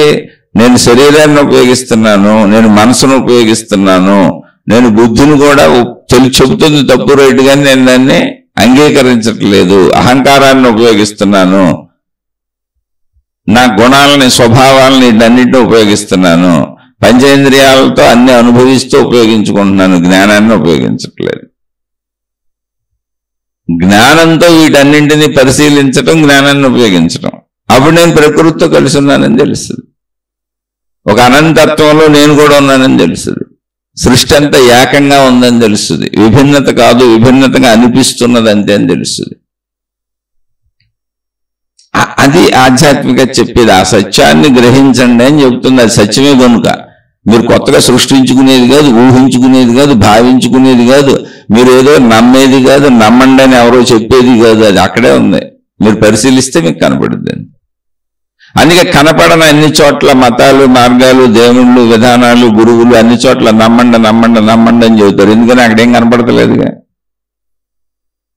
ఇంత తేలికగా, ఇంత స్వచ్ఛంగా, ఇంత నిర్మలంగా ఉన్న జ్ఞానాన్ని కూడా ఎందుకు మసిపూసి మారేడికాయ చేసుకొని మన జీవితాలు పాడు చేసుకుంటున్నామో, ప్రపంచవ్యాప్తంగా ఎందుకు ఇంత మతాలని, మార్గాలని, గురువులని, దేవుళ్ళని, దేవతలని, మత విద్వేషాలతో మనుషులందరూ ఎందుకు విడిపోతున్నారో ఇంత స్పష్టంగా అర్థమవుతున్నా కూడా ఎప్పటికీ అర్థం అవదు. అయితే అర్థం అవుతుంది. ఎందుకు అర్థం అవుతుంది? జ్ఞానాన్ని వాడని ప్రతి చోట నువ్వు అజ్ఞానంతో పరిమితితో జీవిస్తావు అంతే. అందుకే విడిపోతారు. సింపుల్ అంతే. నమ్మండి అన్న ప్రతి చోట అజ్ఞానమే ఉంది, నమ్ముతున్న ప్రతి చోట అజ్ఞానమే ఉంది. ఎందుకని అంటే అక్కడ ఏమీ లేదు, నమ్మండి అని చెబుతున్నావు. నాకు కనపట్టలేదండి అన్నావు. లేదు, నువ్వు ఊహించుకో ఉందని భావించుకొని ఎలా ఊహించుకోవాలో ఎలా భావించుకోవాలో నువ్వు ఎలా ఊహించుకోవాలో ఎలా భావించుకోవాలో స్పష్టంగా అర్థం చేసుకోండి. ఆచార సాంప్రదాయ విధానాల పద్ధతుల పేర్లతో మనుషులే ప్రార్థనాలయాలు కట్టి అక్కడ బొమ్మలు పెట్టి ఆ బొమ్మలకు రూపురేఖలు ఇచ్చి నువ్వు ఎలా ఊహించుకోవాలని చెబుతున్నారు. లేని దాన్ని ఊహించుకోమని చెబుతున్నారు. అలా లేని దాన్ని ఊహించుకునే ధ్యానాలు వచ్చేసినాయి, ప్రాసెస్లు వచ్చేసినాయి, తపస్సులు వచ్చేసినాయి, సాధనలు వచ్చేసినాయి. ఇది ఎంత నిజమైపోయిందంటే కనీసం పాపం సినిమా అబద్ధమని తెలిసి కూడా ఆనందించడానికి వెళ్తున్నాం, ఎంటర్టైన్మెంట్ కదా అని డబ్బులు ఇచ్చి కొనుక్కొని వెళ్తున్నారు. అందులో తప్పేం లేదు, అందులో మోసం లేదు. ఇది ఎంత మోసం అంటే అసలు లేని దాన్ని నువ్వు ఎలా ఊహించుకోవాలని నేర్పుతున్నారు. నేను అక్కడ కూర్చోబెట్టి అన్ని సాధనా మార్గాలు అన్నారు. ఇంకేం చేయాలి? అయితే మరి ప్రపంచవ్యాప్తంగా అదే ఉంది. ఆత్మజ్ఞానం, ఆధ్యాత్మిక చదువు అతి స్వల్పంగా 1% కూడా ఉండదు. అంటే ప్రపంచంలో 800 కోట్లు 900 కోట్లు మనుషులు ఉన్నారు అనుకుంటే, ఊరికి అనుకుందాం, కరెక్ట్ సంఖ్య నాకు తెలీదు, 900 కోట్లు అనుకోండి. ఎందుకంటే ఎప్పుడు పెరిగిపోతూ ఉంటుంది జనాభా లెక్క. 900 కోట్లు ఉన్నారనుకుంటే అందులో 1% ఉంటారు. వాళ్ళు కూడా ఆత్మజ్ఞానం మళ్ళీ ఊరినే వింటారు తప్ప పాటించడానికి వెళ్ళరు. ఎందుకని? శరీరంతో తేలికగా ఉన్నది. శరీరంతో జీవించటం జ్ఞానంతో జీవించటం కంటే చాలా తేలిగ్గా ఉంది. జ్ఞానంతో జీవించాలి అంటే నేను వెతుక్కొని అన్ని పరిశీలించుకొని నన్ను నేను గమనించుకుంటూ జీవించాలి. అక్కడ శరీరంతో జీవించేటప్పుడు ఈజీగా ఉంది. కంటికి అయ్యే కనబడిపోతున్నాయి, చెవికి అయ్యే కనబడిపోతున్నాయి, అన్ని ఆడంతటా జరిగిపోతున్నాయి, శరీర అనుభవాలన్నీ దొరికిపోతున్నాయి, హాయిగా ఉంది. జ్ఞానంతో వచ్చినప్పుడు నాకు అనుభవాలు ఏమి లేవు. అసలు జ్ఞానానుభవమే ఉంది. అందులో శబ్దస్పర్శ రూపరసగంధముల సుఖభోగముల అనుభవాలు ఉండవు, దుఃఖానుభవాలు ఉండవు, సుఖానుభవాలు ఉండవు. కానీ మొత్తం గురించి తెలిసేటువంటి జ్ఞానానుభవం ఉంటుంది, అర్థం అవటం ఉంటుంది, అవగాహన ఉంటుంది, తెలిసింది అనేది ఉంటుంది, తెలుస్తున్నది అనేది ఉంటుంది. ఈ మొత్తంతో నేను ఏకమే అని తెలుస్తూ ఉంటుంది. అంతే ఉంటుంది అక్కడ. అందుకని మనకి ఇప్పుడు ఈ శారీరక కోరికలు ఎంత బాగుంటాయి, తింటంటే ఎంత బాగుంటుంది, వెంటంటే ఎంత బాగుంటుంది, ఏ సినిమాలు షికారుల దృశ్యాలు చూస్తుంటే ఎంత బాగుంటుంది. శారీరక అనుభవాలకు లోబడిపోయి ఎంత బాగున్నాయి మనకి. అందుకనే అలా వెళ్ళిపోతున్నాం, జ్ఞానాన్ని నేను వాడినాను. అది ప్రాబ్లం. ప్రపంచం మొత్తం మతాలలో ఉండటానికి, దేవుళ్ళని నమ్మటానికి, దేవతలను నమ్మటానికి, మత దేవుళ్ళని, మత విధానాలను నమ్మటానికి కారణం ఏంటంటే శరీరపరమైన భావన. శరీరంతో ఇంద్రియ సుఖాలు ఎంత బాగున్నాయి. అలాగే శరీరంతో కనబడే ఒక దేవుణ్ణి పెట్టారు, కనబడే ఒక ప్రార్థనాలయం కట్టారు. అక్కడ ఏమీ లేకపోయినా అది మనమే పెట్టుకుందైనా కనపడుతుంది. దాన్ని ముట్టుకోమన్నారు, పట్టుకోమన్నారు, ప్రార్థించుకోమన్నారు, నీకు నచ్చిన శారీరక క్రియలన్నీ చేసుకోమన్నారు. అంటే నాకు మాట్లాడటం అలవాటు, మాటల్లో ప్రేయర్స్ చేసుకోమన్నారు, ప్రార్థన చేసుకోమన్నారు. నాకు కదలటం చేయటం అలవాటు, అందుకని నీ శరీరంతో చక్కగా నువ్వు రకరకాలుగా సాష్టాంగ పడతావు, లేకపోతే మోకాళ్ళ మీద ఉంటావు, ఏ ప్రార్థన ఎలా చేస్తావు, లేదా కొవ్వొత్తులు వెలిగించుకుంటావు, దీపాలు వెలిగించుకుంటావు, నీ ఇష్టం, శరీర ప్రక్రియలు ఏదైనా చేసుకోమని. నాకు మాట్లాడటం అలవాటు, అందుకని నువ్వు భజనలు చేస్తావు, కీర్తనలు చేస్తావు, పాటలు పాడతావు, ఏదో ఒకటి చేసుకోమన్నారు. నీకు అలవాటైనయే చెప్పారు అన్నీ అక్కడ, కానీ అక్కడ ఏం లేదు. ఉన్నదని ఊహించుకొని ఇవన్నీ చేసుకోమన్నారు. అయితే నీకు ఆ ఉన్నదని ఊహించుకోవడానికి అక్కడ ఒక ఆలంబన ఇచ్చారు, ఒక రూపమో ఏదో పెట్టారు అక్కడ ఒక ప్రార్థనాలయంలో. నీకు ఆలంబన ఇచ్చారు. ఆ ఆలంబన నీకు ఈజీగా ఉంది, శరీరంతో చేయటం ఈజీ. కానీ జ్ఞానంతో చేసినప్పుడు నువ్వు సత్యాన్నే దర్శిస్తావు. జ్ఞానమే నీ ఆలంబన. ఇటువంటి వాటిని నమ్ము నువ్వు. ఎందుకని లేని దాన్ని నువ్వు నమ్మిన వచ్చిన ఉపయోగం ఏముంది? లేని దానిని నమ్మితే వచ్చిన ఉపయోగం ఏంటి చెప్పండి అసలు? అందుకే చూడండి, భక్తి మార్గాలు, దైవ మార్గాలు, మత మార్గాలు అన్నింటిలోనూ ఈవెన్ అసలు ఆ మార్గ ప్రబోధకులైనటువంటి మహాత్ములే ఎన్నో బాధలు పడతారు శరీరంతో. ఆకలి దప్పులు తీర్చుకుంటారు, నిద్రపోతారు, నిద్ర లెగుస్తారు, కాలకృత్యాలు తీర్చుకుంటారు, అన్ని చేయాల్సిందే. ఒక సామాన్య మానవుడు ఎలా బతుకుతాడో అలాగే బతుకుతాడు. ప్రత్యేకత కోసం డ్రెస్సులు మారుస్తారు, రంగులు బట్టలు మార్చుకుంటారు, వాళ్ళ గెటప్లు మార్చుకుంటారు, వాళ్ళ కొత్త పేర్లు పెట్టుకుంటారు, గురువులని మహాత్ములని. మనుషులు పేర్లు పెట్టుకోవట్లే, సుబ్బారావు ఎల్లారావు పుల్లారావు అని. అలా వాళ్ళు గురువులు మహాత్ములని పేర్లు పెట్టుకుంటారు. ఎందుకంటే మనుషులే. ప్రత్యేకతలో నీ బుద్ధితో నువ్వు ఆపాదించుకొని, నీ మనసుతో నువ్వు ఆపాదించుకొని నువ్వు కల్పించుకున్నటువంటిదే తప్ప అక్కడ నిజం లేదు. అందరం మానవ జాతి. మానవ జాతి కూడా పేరే. జంతు జాతి అది కూడా పేరే, మనిషి పెట్టిన పేరు. వృక్ష జాతి అది కూడా మనిషి పెట్టిన పేరే, వ్యావహారిక సత్యం కోసం. కానీ నీలో ఉన్న జ్ఞానాన్ని నువ్వు ఎలా కోల్పోతున్నావు అసలు అర్థం కావట్లా. అసలు ఈ దేవుడి పేరు మీద మనిషిని సంపూర్ణ జ్ఞానంలోకి తీసుకెళ్ళిపోతున్నారు. కానీ ఆ దేవుళ్ళు దేవతలు ఏర్పడింది ఎందుకు, మతములు ఏర్పడింది ఎందుకో చక్కగా చెప్పాను. ఎందుకంటే శక్తి నీకు అనుభవం కాటలేదు కనుక, శక్తిని నువ్వు జ్ఞానంతోనే పట్టుకోవాలి కనుక, శరీరంతో పట్టుకోలేకపోతున్నావు కనుక, ముందు శరీరముతో పట్టుకునే విధంగా నీకు రూపురేఖలతో కల్పిత దేవుళ్ళు, కల్పిత దేవతలు, కల్పిత మతాలు, కల్పిత ప్రార్థనాలయాలు, అంటే మనమే నిర్మించినవి. కల్పిత అంటే మనం తయారు చేసినవి అని, మనమే కల్పించినవి అని. అలా కల్పించి నిదానంగా నిన్ను పెంచుకుంటూ వెళ్ళి నీ స్వీయ జ్ఞానముతో నువ్వు ఆలోచించుకుని, నువ్వు పరిశీలించుకుని నిజమైనటువంటి ఆ శక్తిని, నీ ప్రాణశక్తిని, నీ విశ్వశక్తిని, నీ ప్రకృతి శక్తిని, అసలు నేను మొత్తం విశ్వంతో కలిసే ఉన్నాననేటువంటి భావ పరంపరగా నిన్ను నడిపి నీకు అది అర్థమయ్యేలా చేసి, నేను అనంత ఆత్మశక్తిని, విశ్వశక్తిని, ప్రకృతి శక్తిని నువ్వు తెలుసుకునే వరకు నడపటానికి ఏర్పాటు చేయబడి, కానీ మధ్యలోనే వాటిని పట్టుకొని ఇక్కడ సౌకర్యవంతంగా ఉందని అక్కడ ఉండిపోయారు అంతే. అదే పట్టుకొని గొడవలు చేస్తున్నారు, గోడలు చేస్తున్నారు. నా మతమే రైట్ అంటున్నారు, నా మార్గం రైట్ అంటున్నారు. కొన్ని లక్షల రైళ్లు నడుస్తాయి. ఎవరెక్కిన రైలు వాళ్ళు కరెక్ట్, ఎందుకని వాళ్ళు ఆ ఊరు వెళ్ళాలి కాబట్టి. చాలా సింపుల్ అంతే. కొన్ని లక్షల బస్సులు నడుస్తాయి. ఎవరెక్కిన బస్సు వాళ్ళకి కరెక్ట్, ఎందుకంటే వాళ్ళు అటు వెళ్ళాలి కాబట్టి. ఎవరెక్కిన విమానం వాళ్ళు కరెక్ట్, ఎందుకంటే వాళ్ళు అటు వెళ్ళాలి కాబట్టి. కానీ ఆధ్యాత్మికతలో లేదు, అందరికీ ఒకటే గమ్యం, నిన్ను నువ్వు తెలుసుకోవటం. నీ శరీరం ఎలా పనిచేస్తుంది, నీ మనసు ఎలా పనిచేస్తుంది, నీ బుద్ధి ఎలా పనిచేస్తుంది, నీ అహంకారం ఎలా పనిచేస్తుంది, నీకు ప్రకృతికి ఉన్న సంబంధం ఏంటి, అసలు నీ జననం అనే నీ శరీరం ఎలా ఏర్పడింది, నీ మరణంలో ఏం జరుగుతుంది, మధ్యలో జీవితంలో ఏం జరుగుతుంది, ప్రకృతికి నీకు ఉన్న అవినాభావ సంబంధం ఏంటి, నువ్వు ఎలా బతుకుతున్నావు, అసలు ఎలా జీవిస్తున్నావు, మొత్తం పుట్టుక నుంచి మరణం వరకు నీ గురించి నువ్వు సంపూర్ణంగా తెలుసుకోవటం అంతే. అది అందరికీ ఒకటే, మానవ జాతిలో అందరికీ ఒకటే. ఈ మానవ జాతి తెలుసుకుంటే మిగిలిన జాతులు కూడా ఇలాగే ఉంటాయి. కొంచెం జననాలు మరణాల్లో తేడాలు ఉండొచ్చు, ఆకారాలు రూపురేఖలు తేడా ఉండొచ్చు, కానీ ఇంతే మొత్తం సృష్టి నడక ఇలాగే ఉంటుంది. కానీ నువ్వు అది తెలుసుకోకుండా మధ్యలో దేవుణ్ణి పెట్టావు, దేవతను పెట్టావు, మహిమలు పెట్టావు, మాయలు పెట్టావు, అద్భుతాలు పెట్టావు, రక్షణలు పెట్టావు, కోరికలు పెట్టావు. మళ్ళీ దానికి అసలు మనిషి అందులోంచి బయటకు రావడానికి వీలు లేనంత సాహిత్యం తయారైపోయింది ఇవన్నీ నమ్మించేలా. అయితే నిజమైన వాళ్ళు పాపం నిజంగా చెప్పి శక్తి వైపు తీసుకెళ్ళిపోతున్నారు. నాయన దేవుడు అనేది నాలాగా నీలాగా మామూలు మనిషి కాదు నాయన, శక్తి అంటే శరీరం కాదు అని. మనం కూడా మనిషి అంటే మళ్ళీ శరీరం కాదు, శక్తి ఉందనాలు ఇప్పుడు కూడా. ఆ శక్తిని దేవుడు ఏం చెబుతున్నాను ఆయన, నీకు అర్థం అవట్లేదు, నేను శరీరం అని నువ్వు జీవిస్తున్నావు కనుక దేవుణ్ణి కూడా శరీరంలో చూపించాం, దేవతను కూడా శరీరంలో చూపించాం. అది కల్పన, మేము కల్పించిన దేవుళ్ళు అని నిజాయితీ పరులు చెప్పి తీసుకెళ్తున్నారు. అసలు అది కూడా ఎందుకు అంటే జ్ఞానాన్ని వాడన వాడికి ఇంతే. లేకపోతే అసలు మనుషులందరూ తమ స్థితిని సంపూర్ణంగా తెలుసుకుంటే, అంటే మోక్షం అన్నారే, అది చాలా ఈజీ, ఏముంది అందులో, అంగీకారమే మోక్షం. నేను ఇప్పుడు సృష్టిలో కలిసిపోయి ఉన్నాను, సృష్టితో కలిసిపోయి సాగుతున్నాను. ఇప్పుడు నేను చేసేది ఏంటి, ఇంకా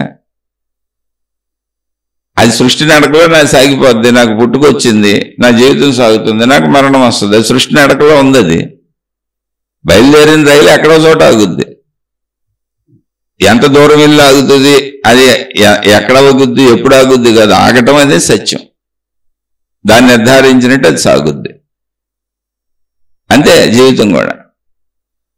అది ఎంత చక్కగా ఉంటుందంటే, అసలు కదిలిపోతున్న సృష్టిలో కలిసిపోయి ఉన్నాను అంతే. నేను ఇంకా ఇన్ని రకాలు లేవు నాకు.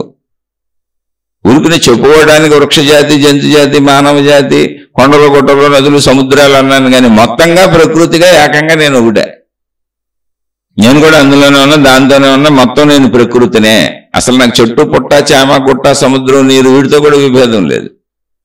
అవి కూడా నాకు భిన్నం కాదు. ఎందుకని అన్నింటితో కలిసాక నడక సాగుతుంది, అవన్నీ అనుభవించాక నేను బ్రతుకుతుంది.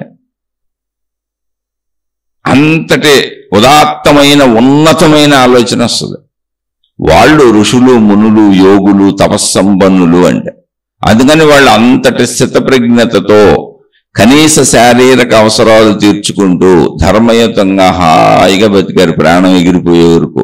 ఎందుకని శరీరంలో ప్రాణం పోతాం అనేది జరిగింది తప్ప, శరీర శిథిలత్వం తప్ప నేను శక్తిగా ఎప్పుడు శాశ్వతమని నాకు తెలుసు. జస్ట్ సృష్టి తనను తాను వ్యక్తీకరించుకున్నప్పుడు శక్తి సృష్టిగా కనపడుతుంది. సృష్టి శక్తిలో కలిసిపోయినప్పుడు లయించిపోయినప్పుడు మరణంగా అనిపిస్తుంది. అది మరణము కాదు, ఇది పుట్టుక కాదు, శక్తి యొక్క వ్యక్తీకరణ. అప్పుడు అసలు విభేదము విరోధము ఎందుకు పుడతాయి నాకు? అందుకని మహాత్ములు ఎవరికి, మహనీయులు ఎవరికి విభేద విరోధ భావాలు ఉండవు. ఒక నాదే కరెక్ట్ అనే మనస్తత్వం అసలు ఉండదు. అందుకే ఆత్మజ్ఞాన మార్గంలో వాళ్ళని వెళ్ళి చూడండి మీరు. జంతువులను సైతము ప్రేమిస్తారు. క్రూర జంతువులు లేదు, సహజ జంతువులు లేదు. దేనికి హాని చేయరు అసలు. ఒక ఆకు కూడా తుంపరు. ఒక చెట్టుకున్న ఒక ఆకును కూడా అనవసరంగా తుంపరు. రమణ భగవానుల దగ్గరికి ఒక ఆవిడ వచ్చింది. రమణ భగవానులు జీవిస్తున్నప్పుడు, స్వామి లక్షపత్రి పూజ చేశాను, ఆ లక్షపత్రి పూజ చేసిన కుంకుమ ఇదిగోండి అని కుంకుమ తెచ్చిచ్చింది. అని కుంకుమ బొట్టు పెట్టుకోండి అంటే మనం ఏదో గొప్ప గొప్ప పనులు చేసామని కదా మన భావన. అలాగే ఉంటుందిగా మనకి. సరే తప్పు కూడా కాదు అనుకోండి, అందులోంచి ఒక్కొక్క మెట్టు పైకి నడవాలి, అది తప్పని నేను ఎప్పుడు అంటలా. అని సంపూర్ణ స్థితిలో కూర్చున్నటువంటి, అంటే అనంత శక్తిని నేనే అన్నప్పుడు సృష్టిని నేనే అనే భావన కూడా ఉంటుందిగా. అనంత ఆత్మశక్తిని నేనే అన్నప్పుడు సృష్టిని నేను కాదా, నాకు భిన్న భావన ఎందుకు ఉంటుంది? ఏకత్వ భావన నాకు అర్థమవుతానే ఉంటుంది. అది శరీరం ఉంది కాబట్టి భిన్న భావన కూడా తెలుస్తుంది. శరీర పరంగానే జీవించగలను, జ్ఞానంలో ఏకత్వ భావంలో ఉండగలను. అప్పుడు రమణ భగవానులు ఆవిడతో అన్నారు, లక్షపత్రి పూజ అంటే ఏంటమ్మా, లక్షాకులు కోసి పూజించటమే కదా దేవుణ్ణి అన్నారు. అవును స్వామి అన్నారు. లక్షాకులు చెట్ల నుంచి కోసావా అన్నారు. అంటే కోసాను స్వామి అని. అమ్మ లక్షాకులు చెట్ల నుంచి నువ్వు ఆ చెట్టు ఆకులు గిల్లుతూ కోస్తుంటే ఆ చెట్టుకి ఎంత బాధ కలిగి ఉంటుంది. దాని బదులుగా నువ్వు చక్కగా ఆ లక్షపత్రి పూజ చేయాల్సిన దానికి ఆ భగవంతుడి ముందు కూర్చొని నువ్వే ప్రార్థనలు చేస్తున్నావు చేసుకుంటూ ఒక్కొక్క దానికి నిన్ను గిల్లుకుంటే సరిపోయేది కదా, 1,00,000 సార్లు నిన్ను నువ్వే గిల్లుకుంటే సరిపోయేది కదా అన్నారు ఆయన. చెట్టును గిల్లేవు, నీకు పుణ్యం వస్తుంది అనుకుంటున్నావు, అది పాపం వస్తుంది. ఎందుకంటే దానికి నొప్పి. కానీ అది నీకు తెలియని కూడా తెలియదు. ఎందుకు తెలియదో తెలుసా? అసలు చెట్టుకు ప్రాణం ఉందని నువ్వు అనుకో, చెట్టుకు అసలు పక్క మనిషినే పట్టించుకో, నువ్వు చెట్టుని ఎక్కడ పట్టించుకుంటావు? ఎందుకు పట్టించుకుంటావు? నువ్వేదో నీ పూజ చేసుకుంటే నీకు పుణ్యం వచ్చేస్తుంది అనుకుంటావు. ఏ మతంలో అంతే, నీ పుణ్యం కోసం చేస్తున్నావు నువ్వు. కాదురా నాయన, నువ్వు అనంత సృష్టితో లీనమైపోయి ఉన్నావు. ఆ చెట్టుని, ఆ చెట్లు ఆకుల్ని 1,00,000 ఆకులు కావాలంటే నువ్వు 1,00,000 సార్లు గిల్లేసి కోసావు కదా, చెట్లకు బాధ కదా, నిన్ను నువ్వు గిల్లుకుంటే సరిపోయేది, ఇంక పుణ్యం వచ్చేది. ఆ లక్షపత్రి పూజ ఎలా చేయాలో ఆ 1,00,000 సార్లు నిన్ను గిల్లుకో చాలు అన్నారు ఆయన. ఎందుకని? అనంత ఏకత్వ భావన ఎలా ఉంటుందో తెలుసు కనుక, మనకు తెలియదు కనుక. అందుకని మనం మన అవసరాలకు దేన్నైనా నాశనం చేసేస్తాం, దేన్నైనా. మరి అదేంటంటే మనం బతకొద్దా, మనం చేయొద్దా అంటే, బతుకు తెరువు కోసం నువ్వు చేసే ఏ పనిని ఎవరు చేయొద్దని చెప్పలేదు. కానీ అది అవసరార్థం ఎంతో అంతే చెయ్యి, దేన్ని నాశనం చేయకు. ప్రకృతిలో నువ్వు మమేకమై కలిసే ఉన్నావు. అందుకే కర్మ సిద్ధాంతం వచ్చింది ఇక్కడ. కర్మ సిద్ధాంతం అంటే మీరు మనుషులకు చేసిందే మీకు వస్తుంది అనుకుంటున్నారా? కాదు. మీరు ప్రకృతిలో చేసిన ప్రతి పనికి మీరు దేన్ని నాశనం చేసినా అది మీకు తిరిగి వస్తుంది. మీరు చెట్టును నాశనం చేయొచ్చు, నేనేం చేశాను అనుకో. చాలా మంది అలా వెళ్తే ఏమన్నది, ఊరుకునే కొమ్మలు ఎరక్కొట్టి పక్కన పడేస్తుంటారు. పని లేదు, ఊరుకునే ఆకులు అలా ఊరుకునే అలా గిల్లుకుండా పోతా ఉంటారు. ఎంతమందిని చూశాను.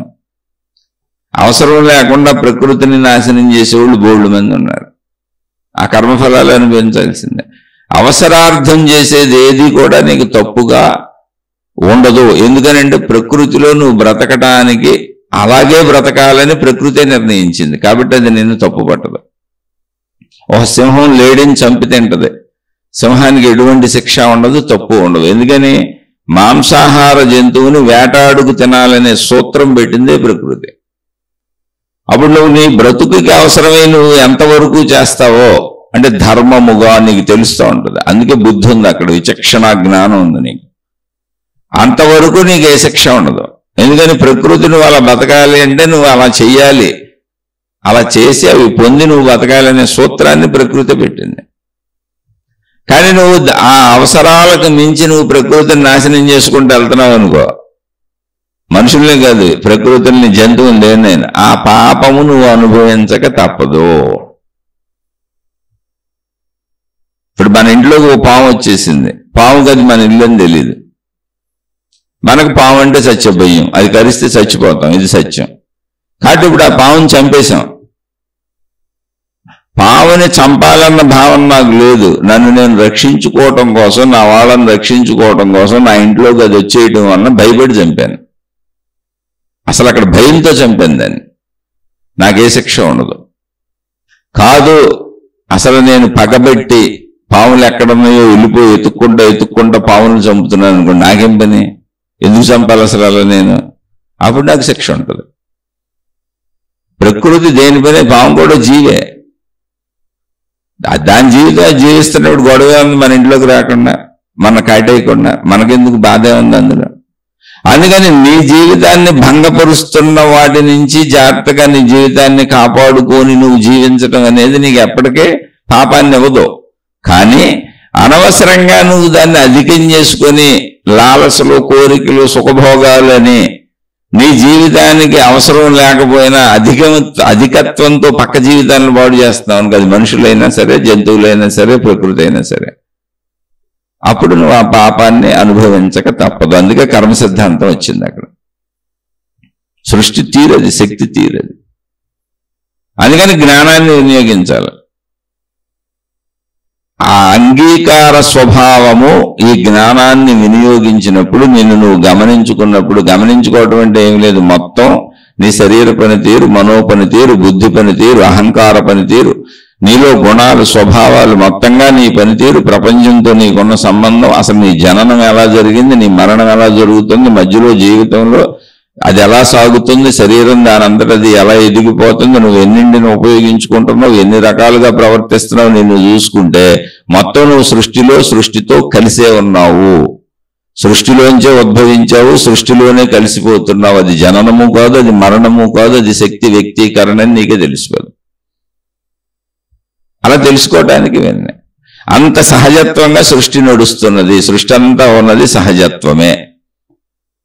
సహజత్వమే సత్యము, సహజత్వమే శక్తి, సహజత్వమే సృష్టి.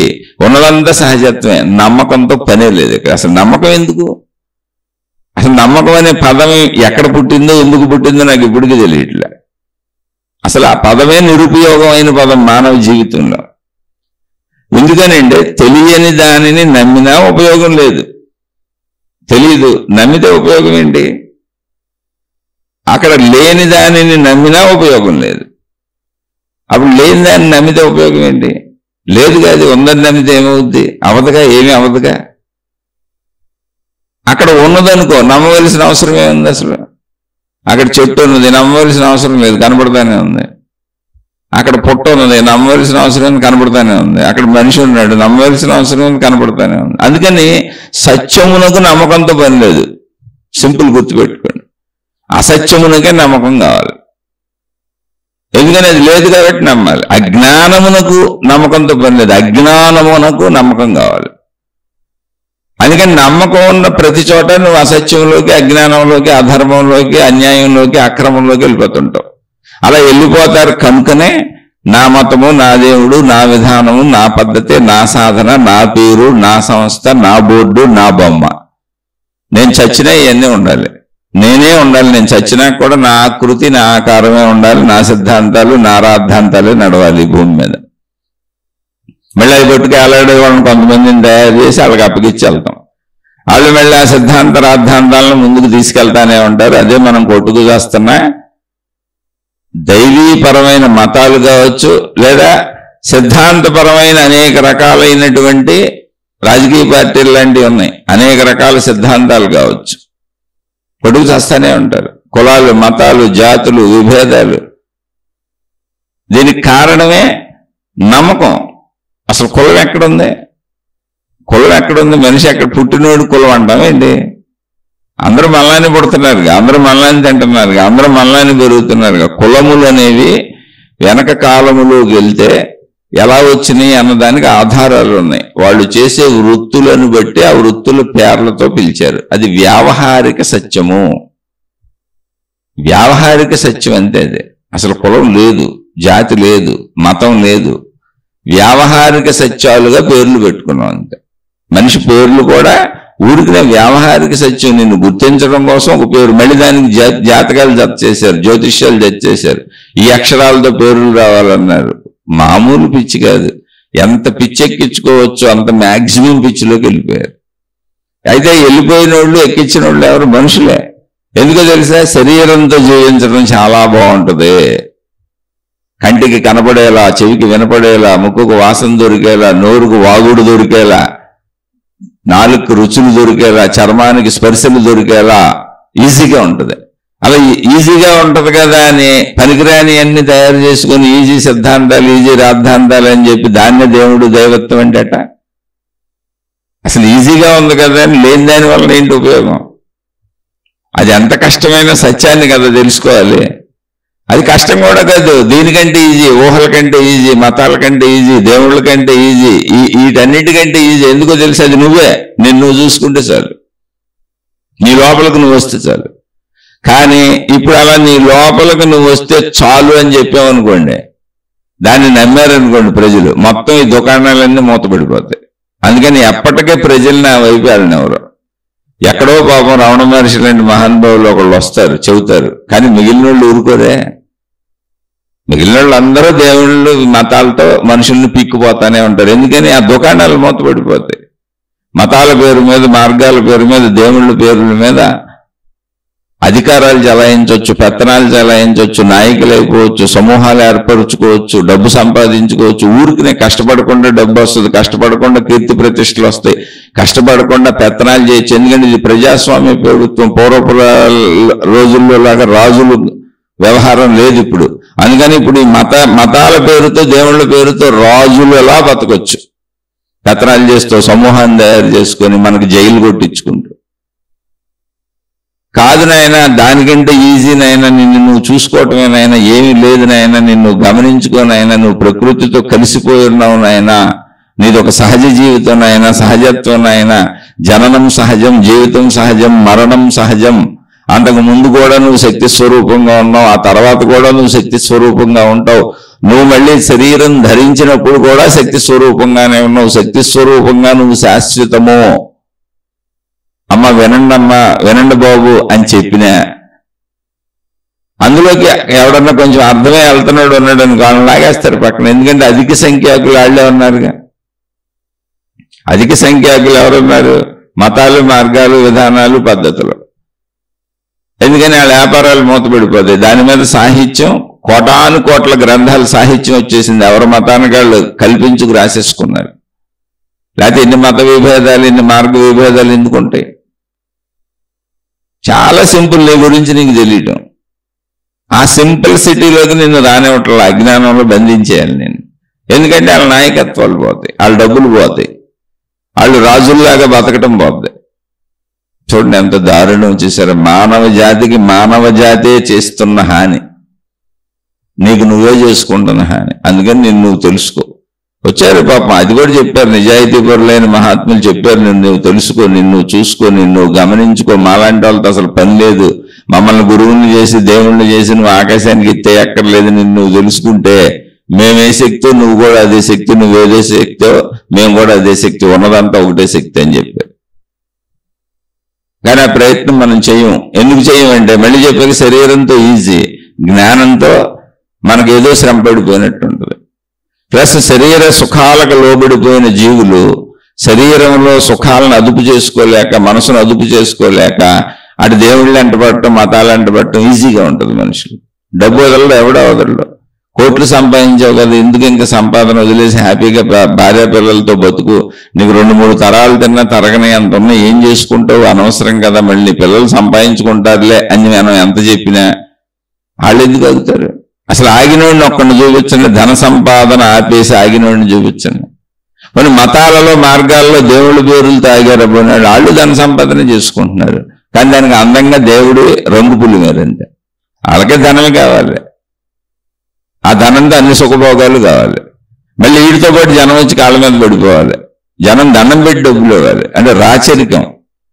ఇప్పుడు రాచరికం అంతా మతాల్లో మార్గాల్లో మత పెద్దల్లో ఈ గురువుల్లో మహాత్ముల్లో ఉంది. ఇల్లే రాజులు ఇప్పుడు ప్రపంచానికి.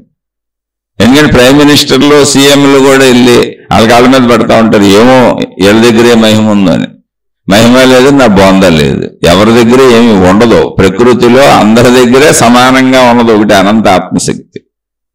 మహిమలు మాయలు నిన్ను మోసం చేయడానికి కల్పించబడిన వ్యవస్థలో వాటి ప్రచారాలు, వాటి గురించి అవటాలు.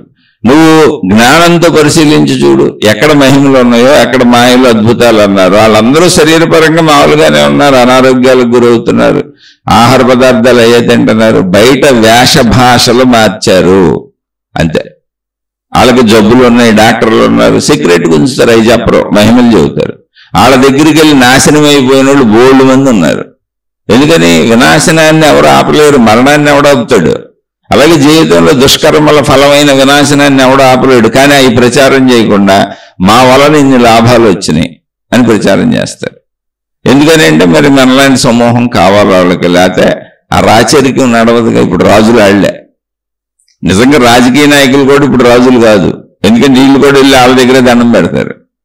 నేను వ్యవస్థని కించపరచటల్లా ఒక మనిషి యొక్క తన హక్కుని ఎందుకు పోగొడుతున్నారని అడుగుతున్నా. ఒక మనిషి హక్కు అది, అతను తనను తాను తెలుసుకునేలా ప్రోత్సహించాలి. గురువులు, మహాత్ములు, నిజాయితీ పరులోనే అందరూ. ఒక మతం ఒక మనిషిని, అయ్యా నీ గురించి నువ్వు తెలుసుకో, నీవు సర్వశక్తి సంపూర్ణుడిగా శక్తి స్వరూపుడివి, శరీరం నశిస్తుంది అంతే. మనం అందరం ఒకటే, మనుషులందరం ఒకటే. ఈ మత విభేదాలు వద్దు, ఈ మార్గ విభేదాలు వద్దు. ఇవన్నీ అజ్ఞానంతో కల్పించుకున్న భేదభావనలో మనం సృష్టిలో కలిసిపోయే ఉన్నాం. ఇవి కదా మతం నేర్పాల్సింది, ఇవి కదా జ్ఞానం నేర్పాల్సింది, ఇది కదా గురువులు నేర్పాల్సింది. సమూహాలు ఏర్పరుచుకొని మీరు నాయనకే ఉండండి. కొంతమంది గురువులు అయితే నన్ను దాటెళ్తే మీరు నాశనం అయిపోతారని శాపాలు పెట్టి పుస్తకాలు కూడా రాశారు, ఒకే గురువుని నమ్ముకోవాలని. ఇంకా అద్భుతాలు. ఒకే గురువుని నమ్ముకోవడం అంటే ఉదాహరణలు కూడా ఏం చెబుతున్నారు తెలుసా? ఒక భార్య ఒక భర్తనే నమ్ముకొని ఉంటుందంట, అనేక మంది భర్తల దగ్గరికి వెళ్ళదంట, పాతివ్రత్యం అంటది. అప్పుడు ఒక భర్త కూడా ఒక భార్యనే నమ్ముకొని ఉండాలిగా, అది కూడా చెప్పారుగా చట్టంలో, అది కూడా ఉంది, లాలో అది కూడా ఉందిగా. భార్యకి ఏది వర్తిస్తుందో భర్తకి అదే వర్తిస్తుందిగా. మరి శిష్యుడికి ఏది వర్తిస్తుందో గురువు కూడా అంతే. నువ్వు ఒక శిష్యుడినే పెట్టుకో, కోట్ల మంది కావాలి, నేను బోధలు చేస్తాను, మీరు నన్ను పూజించుకుంటూ వెళ్ళిపోండి, అనుసరించుకుంటూ వెళ్ళిపోండి. నేను తప్పంటలా. వాళ్ళ జీవన హక్కుని, వాళ్ళ జన్మ హక్కుని ఎందుకు నాశనం చేస్తావు? వాళ్ళకి ఒక సంపూర్ణమైన జీవితాన్ని ఎందుకు నాశనం చేస్తావు? వాళ్ళని వాళ్ళు తెలుసుకోలేకుండా ఒక జీవితమే పోతుంది. 100 సంవత్సరాల సుదీర్ఘ జీవితమే వాళ్ళు నేను శక్తిని తెలుసుకోకుండా, మోక్షాన్ని పొందకుండా అడ్డదారుల్లో తప్పుదారుల్లో వెళ్ళిపోయి జీవితాన్ని పోగొట్టుకుంటున్నారు. వాళ్ళలోనే జ్ఞానం ఉంది. అది మేలుకొల్పు నువ్వు మంచి గురువు అయితే, అది మేలుకొల్పు నువ్వు మంచి మాతాజీవి అయితే, అది మేలుకొల్పు నీది మంచి మతం అయితే, అది మేలుకొల్పు నీలో నిజంగా నువ్వు నిజాయితీగా ప్రజలకు మేలు చేయాలి అని సమాజంలోకి వచ్చి ఉంటే అది మేలుకొల్పు. అది మేలుకొల్పినాక అంగీకార స్వభావం ఎప్పుడు వచ్చిందో ఆటోమేటిక్గా అందరూ కలిసిమెలిసిపోయి ఉంటారు. అసలు ఇంకా భేద భావనే పుట్టదు, అంగీకార స్వభావం వచ్చేస్తుంది. సృష్టితో నేను కలిసి ఉన్నాను, అందరూ నా అలాంటి వాళ్ళని. అది తెలుసుకోవాలి, దానికి జ్ఞానం. ఇప్పుడు ఇదంతా ఎందుకు చెప్పానంటే సంకల్ప శక్తి గురించి చెప్పండి అన్నారు. నాకు ధ్యానంలో అనేక ఆలోచనలు వచ్చేస్తున్నాయి, సంకల్ప శక్తి గురించి చెప్పండి అన్నారు. మన జీవితంలో 99%, మన జీవితమే కాదు మొత్తం సృష్టిలో 99% సహజముగా దానంతటా జరుగుతుంది. అందుకని ఇదంతా చెప్పాను. ఇంకా దీన్ని ఎంతసేపు అయినా చెప్పొచ్చు, ఎన్ని వివరణలతో అయినా చెప్పొచ్చు. మీకు అర్థం అవ్వకపోతే మళ్ళీ అడగండి, మళ్ళీ చెబుతాను. దానంతటా అది జరిగిపోయేదానికి మన సంకల్పాలు ఏంటి? మనకు 1% స్వేచ్ఛ ఉంది. ఏంటా స్వేచ్ఛ అంటే ఆ ఉన్న 100 కూరగాయల్లో నీకు నచ్చింది తినొచ్చు, దొరికే అనేక వస్తువుల్లో నీకు నచ్చినట్టు వాడుకోవచ్చు, నీకు ఇవ్వబడిన పంచేంద్రియ సుఖాలు నువ్వు అడ్డదిడ్డంగా నీ ఇష్టం వచ్చినట్టు చెడ్డగా వాడుకోవచ్చు, మంచిగా వాడుకోవచ్చు. కానీ అది స్వేచ్ఛ కాదు, అజ్ఞానము. చెడ్డగా వాడేదంతా స్వేచ్ఛ కాదు, అజ్ఞానం. మంచిగా వాడేదంతా జ్ఞానం. నీకు ఆ స్వేచ్ఛ ఉంది. అజ్ఞానంలోకి వెళ్తావా, జ్ఞానంలోకి వెళ్తావా అంటే నేను ఈ శరీరం అనే ఆ స్వేచ్ఛ కూడా ఎందుకు ఉందంటే నేను చేయమని కాదు. నువ్వు శరీరం అనేది నిజమే, నువ్వు మనసు అనేది నిజమే, నువ్వు బుద్ధి అనేది నిజమే, నువ్వు అహంకారం అనేది నిజమే. అవన్నీ ఇవ్వబడినాయి కదా. వీటన్నింటితో పాటు వీటన్నింటినీ నిలిపి ఉంచిన నువ్వు శక్తివి అనేది ముఖ్య నిజం. అది లేకపోతే ఈ నిజాలు చచ్చిపోతాయి. అందుకని ఈ కూడా నిజాలే కనుక నేను వదిలేయటం జరిగింది. కర్మ సిద్ధాంతం అక్కడ ఏర్పడిపోయింది, దాని అంతటా అది నేను స్వేచ్ఛగా వదిలేయటం జరిగింది. ఎందుకని నువ్వు శరీరం నిజమే, కానీ నేను శరీరమే అనుకోని నువ్వు చేసే పనులు కర్మ నువ్వే అనిపిస్తావు. నువ్వు శరీరం నిజమే, నువ్వు మనసు నిజమే, నువ్వు బుద్ధి నిజమే, నువ్వు అహంకారం నిజమే, కానీ నువ్వు ప్రాణశక్తి కూడా అనేది నిజం. ఆ ప్రాణశక్తి అనంత ఆత్మశక్తి అనేది నిజం. నేను సృష్టిలో కలిసిపోయి ఉన్నాననేది నిజం. సృష్టికి నాకు ఏ భిన్నత్వం లేదు, ఆకారాల్లో ఆకృతులు అలా అనిపిస్తున్నది అనేది నిజం. మొత్తం సృష్టి అంతా ఆకాశము అనేటువంటి స్పేస్లో ఉన్నది. ఒక విమానంలో ప్యాసింజర్ లాగా, ఒక రైల్లో ప్యాసింజర్ లాగా, ఒక బస్సులో ప్యాసింజర్ లాగా మొత్తం సృష్టి అంతా ఆకాశములో ఉన్నది. ఆ ఆకాశమే అనంత ఆత్మశక్తి. ఆ అనంత ఆత్మశక్తి యొక్క వ్యక్తీకరణ రూపములే సృష్టి. దానితోనే అవి వ్యక్తీకరించబడి తిరిగి దానిలోనే కలిసిపోతున్నవనే జ్ఞానాన్ని నువ్వు తెలుసుకోవాలి. అందుకని ఇక్కడ నీకు ఇవ్వబడిన స్వేచ్ఛ ఏంటి అంటే నువ్వు ఎలా జీవిస్తావు. నేను శరీరం అనుకున్నప్పుడు ఖచ్చితంగా నువ్వు చెడుగానే జీవిస్తావు, నో డౌట్ ఇన్ ఇట్. అందుకే ఘర్షణలో భార్యాభర్తలు కొట్టుకుంటారు, తల్లి పిల్లలు కొట్టుకుంటారు, అన్నదమ్ములు అక్క చెల్లెళ్ళు కొట్టుకుంటారు. ఇంకా ఇందులో ఇంకా ఎంత స్థాయికి వెళ్తుంది అంటే సమకూర ఉన్నోళ్ళు లేదా అత్యాశలు ఉన్నోళ్ళు ఇంకా మా ఘోరాలు నేరాలు అన్నీ చేస్తూ ఉంటారు. నువ్వు శరీరం అన్నది నిజమే, అందుకని స్వేచ్ఛ ఇచ్చారు, అది అబద్ధం కాదు. కానీ దాన్ని ఎలా ఉపయోగించాలి, శక్తి వైపుకి వెళ్ళాలి. నువ్వు శక్తి అనేది కూడా నిజమే, అది ఎందుకు తెలుసుకోవట్లే. ప్రాణశక్తి ఉందిగా, ప్రాణం పోతే చచ్చిపోయారు అంటున్నారుగా. అందువలన సంకల్ప బలము అంటే సంకల్పములు అసలు నేను అనుకుంటున్నానా అవి వస్తున్నాయా, మీకు ఫస్టే మాట్లాడాను. సంకల్పములు నేను అనుకుంటున్నానా అవి వస్తున్నాయా అంటే సహజంగా అయితే మొత్తం దాని అంతటా జరుగుతుంది. మెలకు దాని అంతటా వచ్చింది, నిద్ర దాని అంతటా వచ్చింది. అయితే సంకల్పములు అన్నప్పుడు ఏంటంటే ఇక్కడ మనం శరీరంతో పంచేంద్రియముల ద్వారా జీవిస్తున్నప్పుడు ప్రపంచంలోని విషయములన్నీ మనం అనుభవిస్తున్నవి, గ్రహించినవి అన్నీ కూడా ప్రాణశక్తిలో ముద్రింపబడి మనసుగా ఏర్పడింది. ఆ మనసులోంచి మనకు వచ్చే ఆలోచనలే మళ్ళీ తిరిగి మన శరీరాన్ని కదుపుతూ ఉంటాయి, అంతే. వాటినే మనం సంకల్పములు అనుకుంటాం. ఏమి లేదు, మనం లోపల ఏమేసుకున్నామో పంచేంద్రియాలతో గ్రహించి లోపల ఏమేసుకున్నామో అవే తిరిగి ఆలోచనలుగా వచ్చి మనం కదుపుతూ ఉంటాయి, అంతే. అది జ్ఞానం అయితే జ్ఞానం, వస్తువు అయితే వస్తువు, విషయం అయితే విషయం, అనుభవం అయితే అనుభవం, దుఃఖం అయితే దుఃఖం, సుఖం అయితే సుఖం. కాబట్టి ఇక్కడ ఇప్పుడు నువ్వు లోపలేసుకుందే నీకు తిరిగి వస్తుంది. అప్పుడు నీకు సంకల్ప బలము అంటే ఏంటి, ఇంకా నువ్వు లోపలేసుకుందే నీకు తిరిగి వస్తుంది. ఆ లోపలేసుకోవటం తిరిగి రావడం అనే ప్రాసెస్ నీది కాదు, సృష్టి పెట్టింది. మళ్ళీ దీన్ని పరిశీలించుకునే జ్ఞానం కూడా పెట్టింది. అందుకే మాట్లాడుకుంటున్నాం, ఆ జ్ఞానం ఉంది మనకి ఇప్పుడు. లేకపోతే ఎలా మాట్లాడుకుంటాం. ఎంతమంది మహాత్ములు ఇన్ని ఎలా చెబుతారు అంటే క్రియలు చేసేది నేనే, ఆ క్రియల్ని పరిశీలించుకునేది నేనే, గ్రహించేది నేనే, అన్ని నేనే. అందుకనే గ్రహించగలుగుతున్నాం. కాబట్టి ఇక్కడ సంకల్ప శక్తి బలీయత కాదు. నేను బలంగా అనుకుంటే ఏదో సాధించేస్తాను చాలా మంది చెబుతారు. విజువలైజ్ చేసేసుకోండి, ఊహించేసుకోండి, అనుకోండి, వచ్చేస్తాయి. కొంతమంది ఇక్కడ రాయండి, అక్కడ రాయండి, 21 రోజులు రాయండి, అవి రాయండి, ఈ రాయండి, మొత్తం విశ్వశక్తి మీకు వచ్చేస్తుంది, మీ ఇంట్లోకి డబ్బు వచ్చేస్తుంది, మీ అన్ని జరిగిపోతాయి. ఇదిగో ఈ చావు ఏంటంటే అసలు మనిషిని జ్ఞానంతో ఆలోచించనివ్వకుండా ఆయన అజ్ఞానంలోకి నెట్టేస్తున్నాను. నువ్వు ఆలోచించుకు మేము చెప్పినట్టు 21 రోజులు రాసాయి, 42 రోజులు రాసాయి. ఏంట్రా నాయన రాసేది, ఆయన ఆలోచించుకునే ఉంటారా, కొంచెం ఆయనకి తెలుసుకునే ఉంటారా నాయన, మనుషుల్ని తెలుసుకునే ఉంటారా, జ్ఞానం ఆడంతటా ఆయన బుద్ధిని పెంచుకునే ఉండి, వికాసం కలగనివ్వండి. అబ్బాయి అటు భౌతికంలోనూ తయారైపోయారు, ఇటు ఆధ్యాత్మికంలోనూ తయారైపోయారు. ఏంటంటే నువ్వు జ్ఞానంతో మాత్రం ఆలోచించకూడదు, నిన్ను ఎలాగోలా కమ్మేస్తాం. ఎందుకని అందరికీ డబ్బులు కావాలి. ఇప్పుడు 21 రోజులు రాసుకోమని వాళ్ళకి డబ్బులు వద్దా? డబ్బుల కోసం వాళ్ళు చెప్పేది. అందరికీ డబ్బే ముఖ్యం. అలా నీకు ఏదో ఒకటి గొప్ప చెప్పినట్టు చెబితే నువ్వు డబ్బు ఇస్తావు. ఏమీ లేదు, గొప్ప నువ్వే, అసలు నువ్వే గొప్ప, ఎవరికి వాళ్ళే గొప్ప.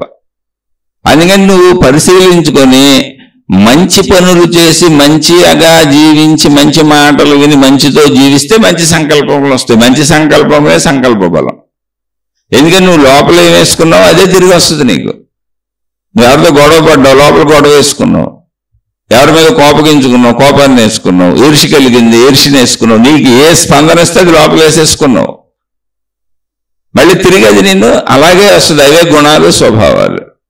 నిరంతరం గొడవలు పడేవాళ్ళు ఎప్పుడు కోపిష్ఠులు, గొడవలు పడుతూ అహంకారులుగా ఉంటారు. అది స్వభావం, గుణం.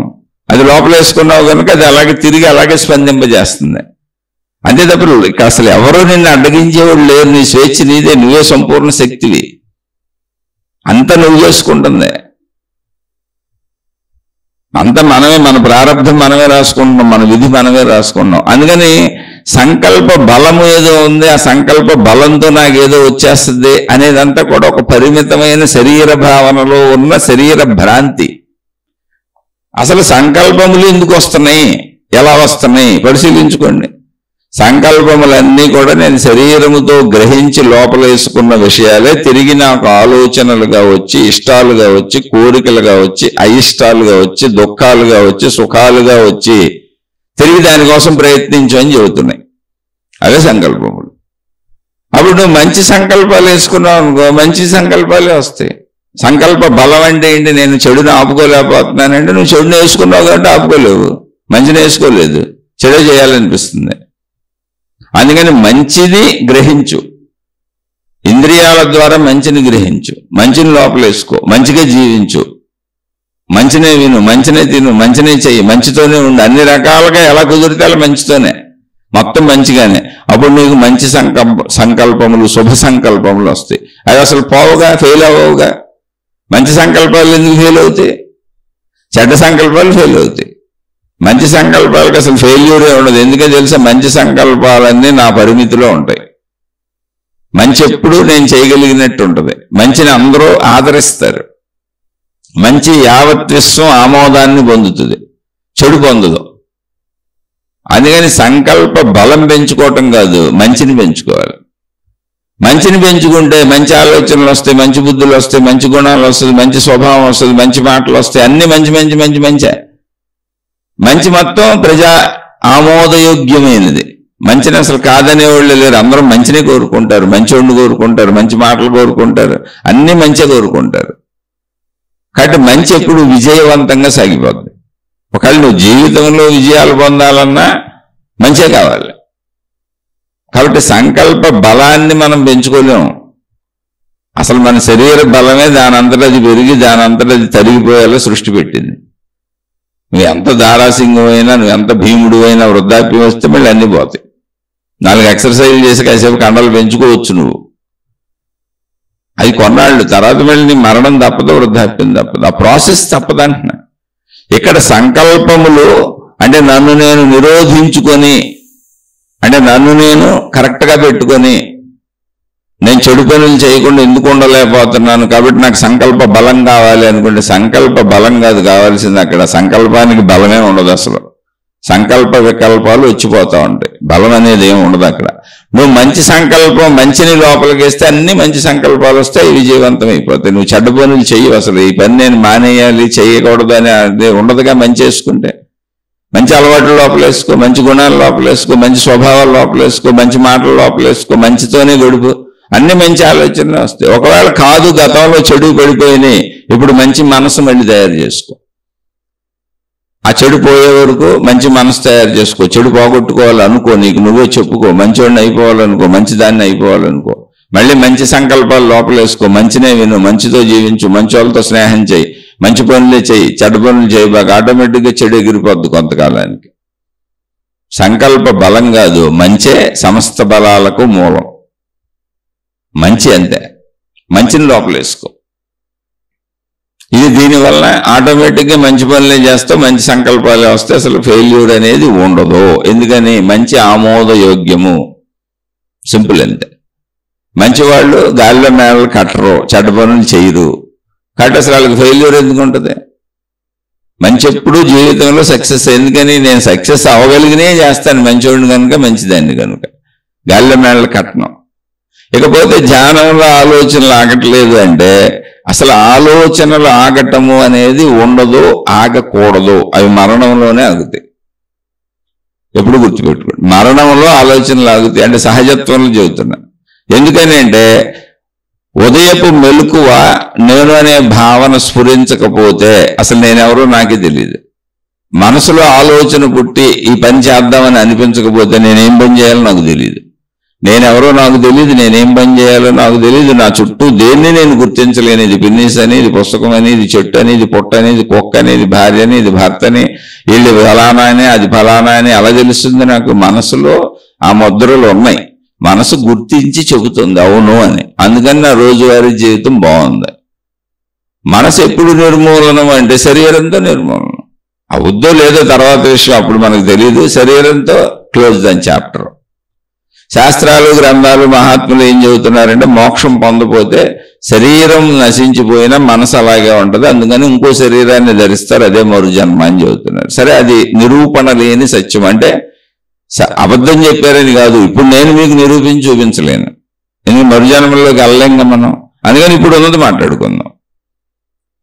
కాబట్టి మనసు అవసరము బ్రతకడానికి. ధ్యానంలో ఆలోచనలు ఆపలేకపోతున్నానంటే ధ్యానంలో అసలు ఆలోచనలు ఆపటం అనేదే చేయకూడదు. ధ్యానం అంటే ఏంటంటే శరీరాన్ని కదపకుండా కూర్చున్నాను, లోపలికి వెళ్ళాను, మనసు కదులుతుంది, కదిలే మనసులో చెడుని చూసుకో, చెడుని తొలగించుకో, మంచి ఆలోచనలు పెట్టుకో. మంచి ఆలోచనలు గుర్తుండాలి కదా, నేనెవరో, నా పేరేంటి, నా ఊరేంటి, నా భార్య పిల్లలు ఎవరు, నా ఇల్లు ఎవరు, నా తల్లిదండ్రులు ఎవరు, నా భర్త పిల్లలు ఎవరు, అన్నీ గుర్తుండాలిగా. నేనేం చదువుకుంటున్నాను, ఏం చదివాను, లేదా అసలు ఏం వృత్తి వ్యాపార ఉద్యోగాలు చేస్తాను, ఇదంతా మనసే. మొత్తం ఇదంతా మనసే. శరీరంలో ఏం గుర్తుండదు, మనసులోనే గుర్తుండదు. అది కదిలితేనే శరీరం కదులుద్ది, లేదా కదలదు. ఇక్కడ ఏంటి అంటే ఒక భావన. నేను శరీరాన్ని ఎలా అయితే కూర్చోబెట్టానో పని చేయించకుండా, కదపకుండా, అలా ఇప్పుడు నాకు మనసుతో కూడా కాసేపు పని లేదు, నేను విశ్రాంతిగా ఉండదలిచాను అని పదే పదే పదే పదే పదే పదే పదే పదే చెప్పుకుంటే, ఎందుకని మనం చిన్నతనం నుంచి పదే పదే పదే పదే కదలటం నేర్చుకున్నాం, శరీరాన్ని కదపడం, మనసుని కదపడం నేర్చుకున్నాం. అది అలవాటైపోయింది అంతే, ఏం లేదు. అక్కడేం పెద్ద భయంకరమైన భీభత్సకాండ ఏం లేదు. కదలటాన్ని చిన్నతనం నుంచి అలవాటు చేసాం. ఇప్పుడు కూడా ఈ ధ్యానంలోంచి లెగిస్తే మళ్ళీ కదులుతాం. కదలాలంటే మనసు ఉండాలి, శరీరం ఉండాలి. బతకాలంటే మనసు ఉండాలి, శరీరం ఉండాలి. అది పూర్తిగా ఆపటం కుదరదు.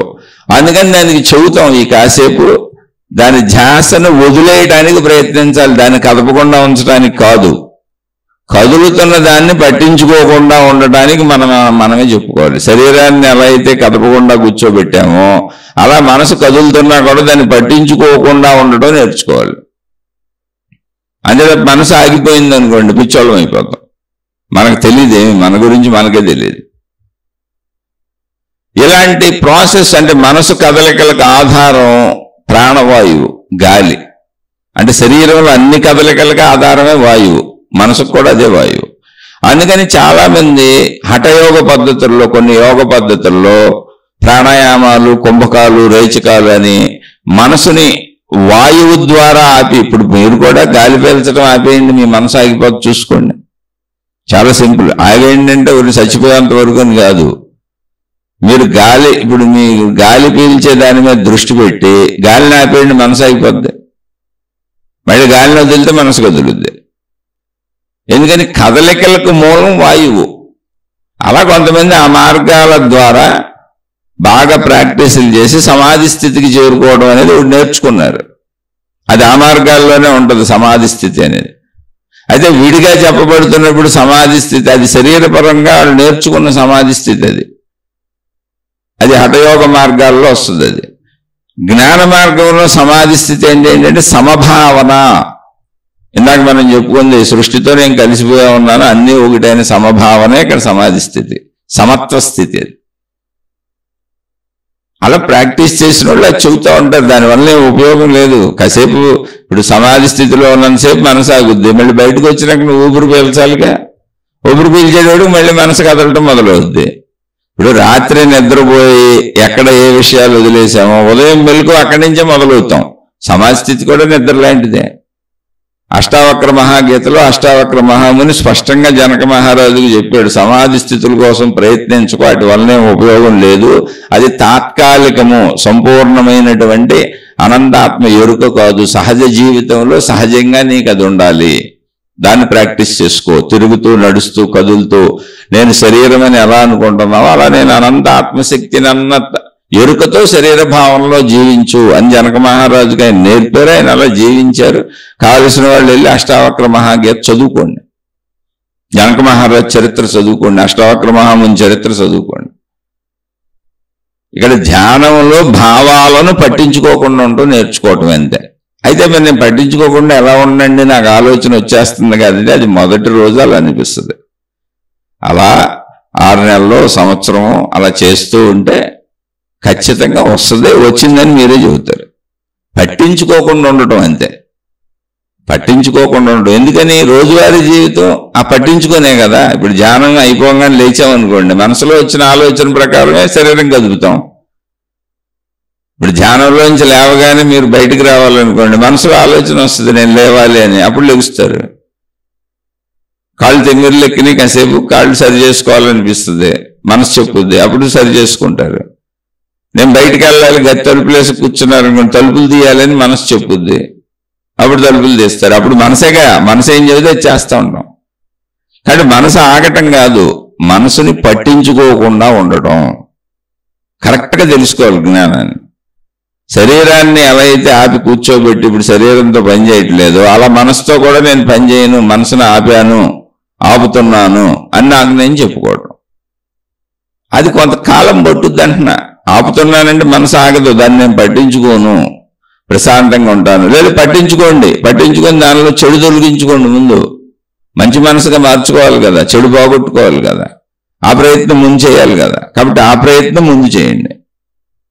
అలా చేసుకుంటూ ముందుకు సాగి మీ యొక్క సంపూర్ణతని మీరు తెలుసుకోండి. అదే ఆధ్యాత్మిక చదువు, ఆత్మజ్ఞాన చదువు. ఇది అద్భుతం కాదు, ఇది సత్యము, ఇది నిజము. ఆధ్యాత్మికత సత్యము, ఆ సత్యమే జ్ఞానము, ఇది నిజము. ఆ నిజంలోకి వెళ్ళండి, ఆ నిజంగా జీవించండి.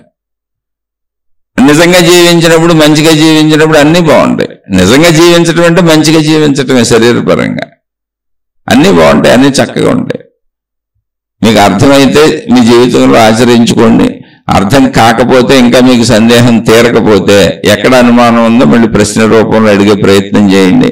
ఇది ఆచరిస్తూ, అంటే ఇవన్నీ వింటూ జీవితంలో గుణమార్పుకు ప్రయత్నిస్తూ చెడును పోగొట్టుకుని మంచిగా జీవిద్దామని అనుకునే వాళ్ళు ఎవరైనా ఉంటే, అటువంటి వాళ్ళు మీకు ఏదైనా మళ్ళీ సందేహాలు వస్తే, మీ నడకలో, మీ ఆచరణలో, మీ గుణమార్పులో, మంచిగా జీవించటంలో, మీ సాధనా ప్రయత్నంలో ఆ సందేహాలను ప్రశ్నల రూపంలో అడిగే ప్రయత్నం చేయండి.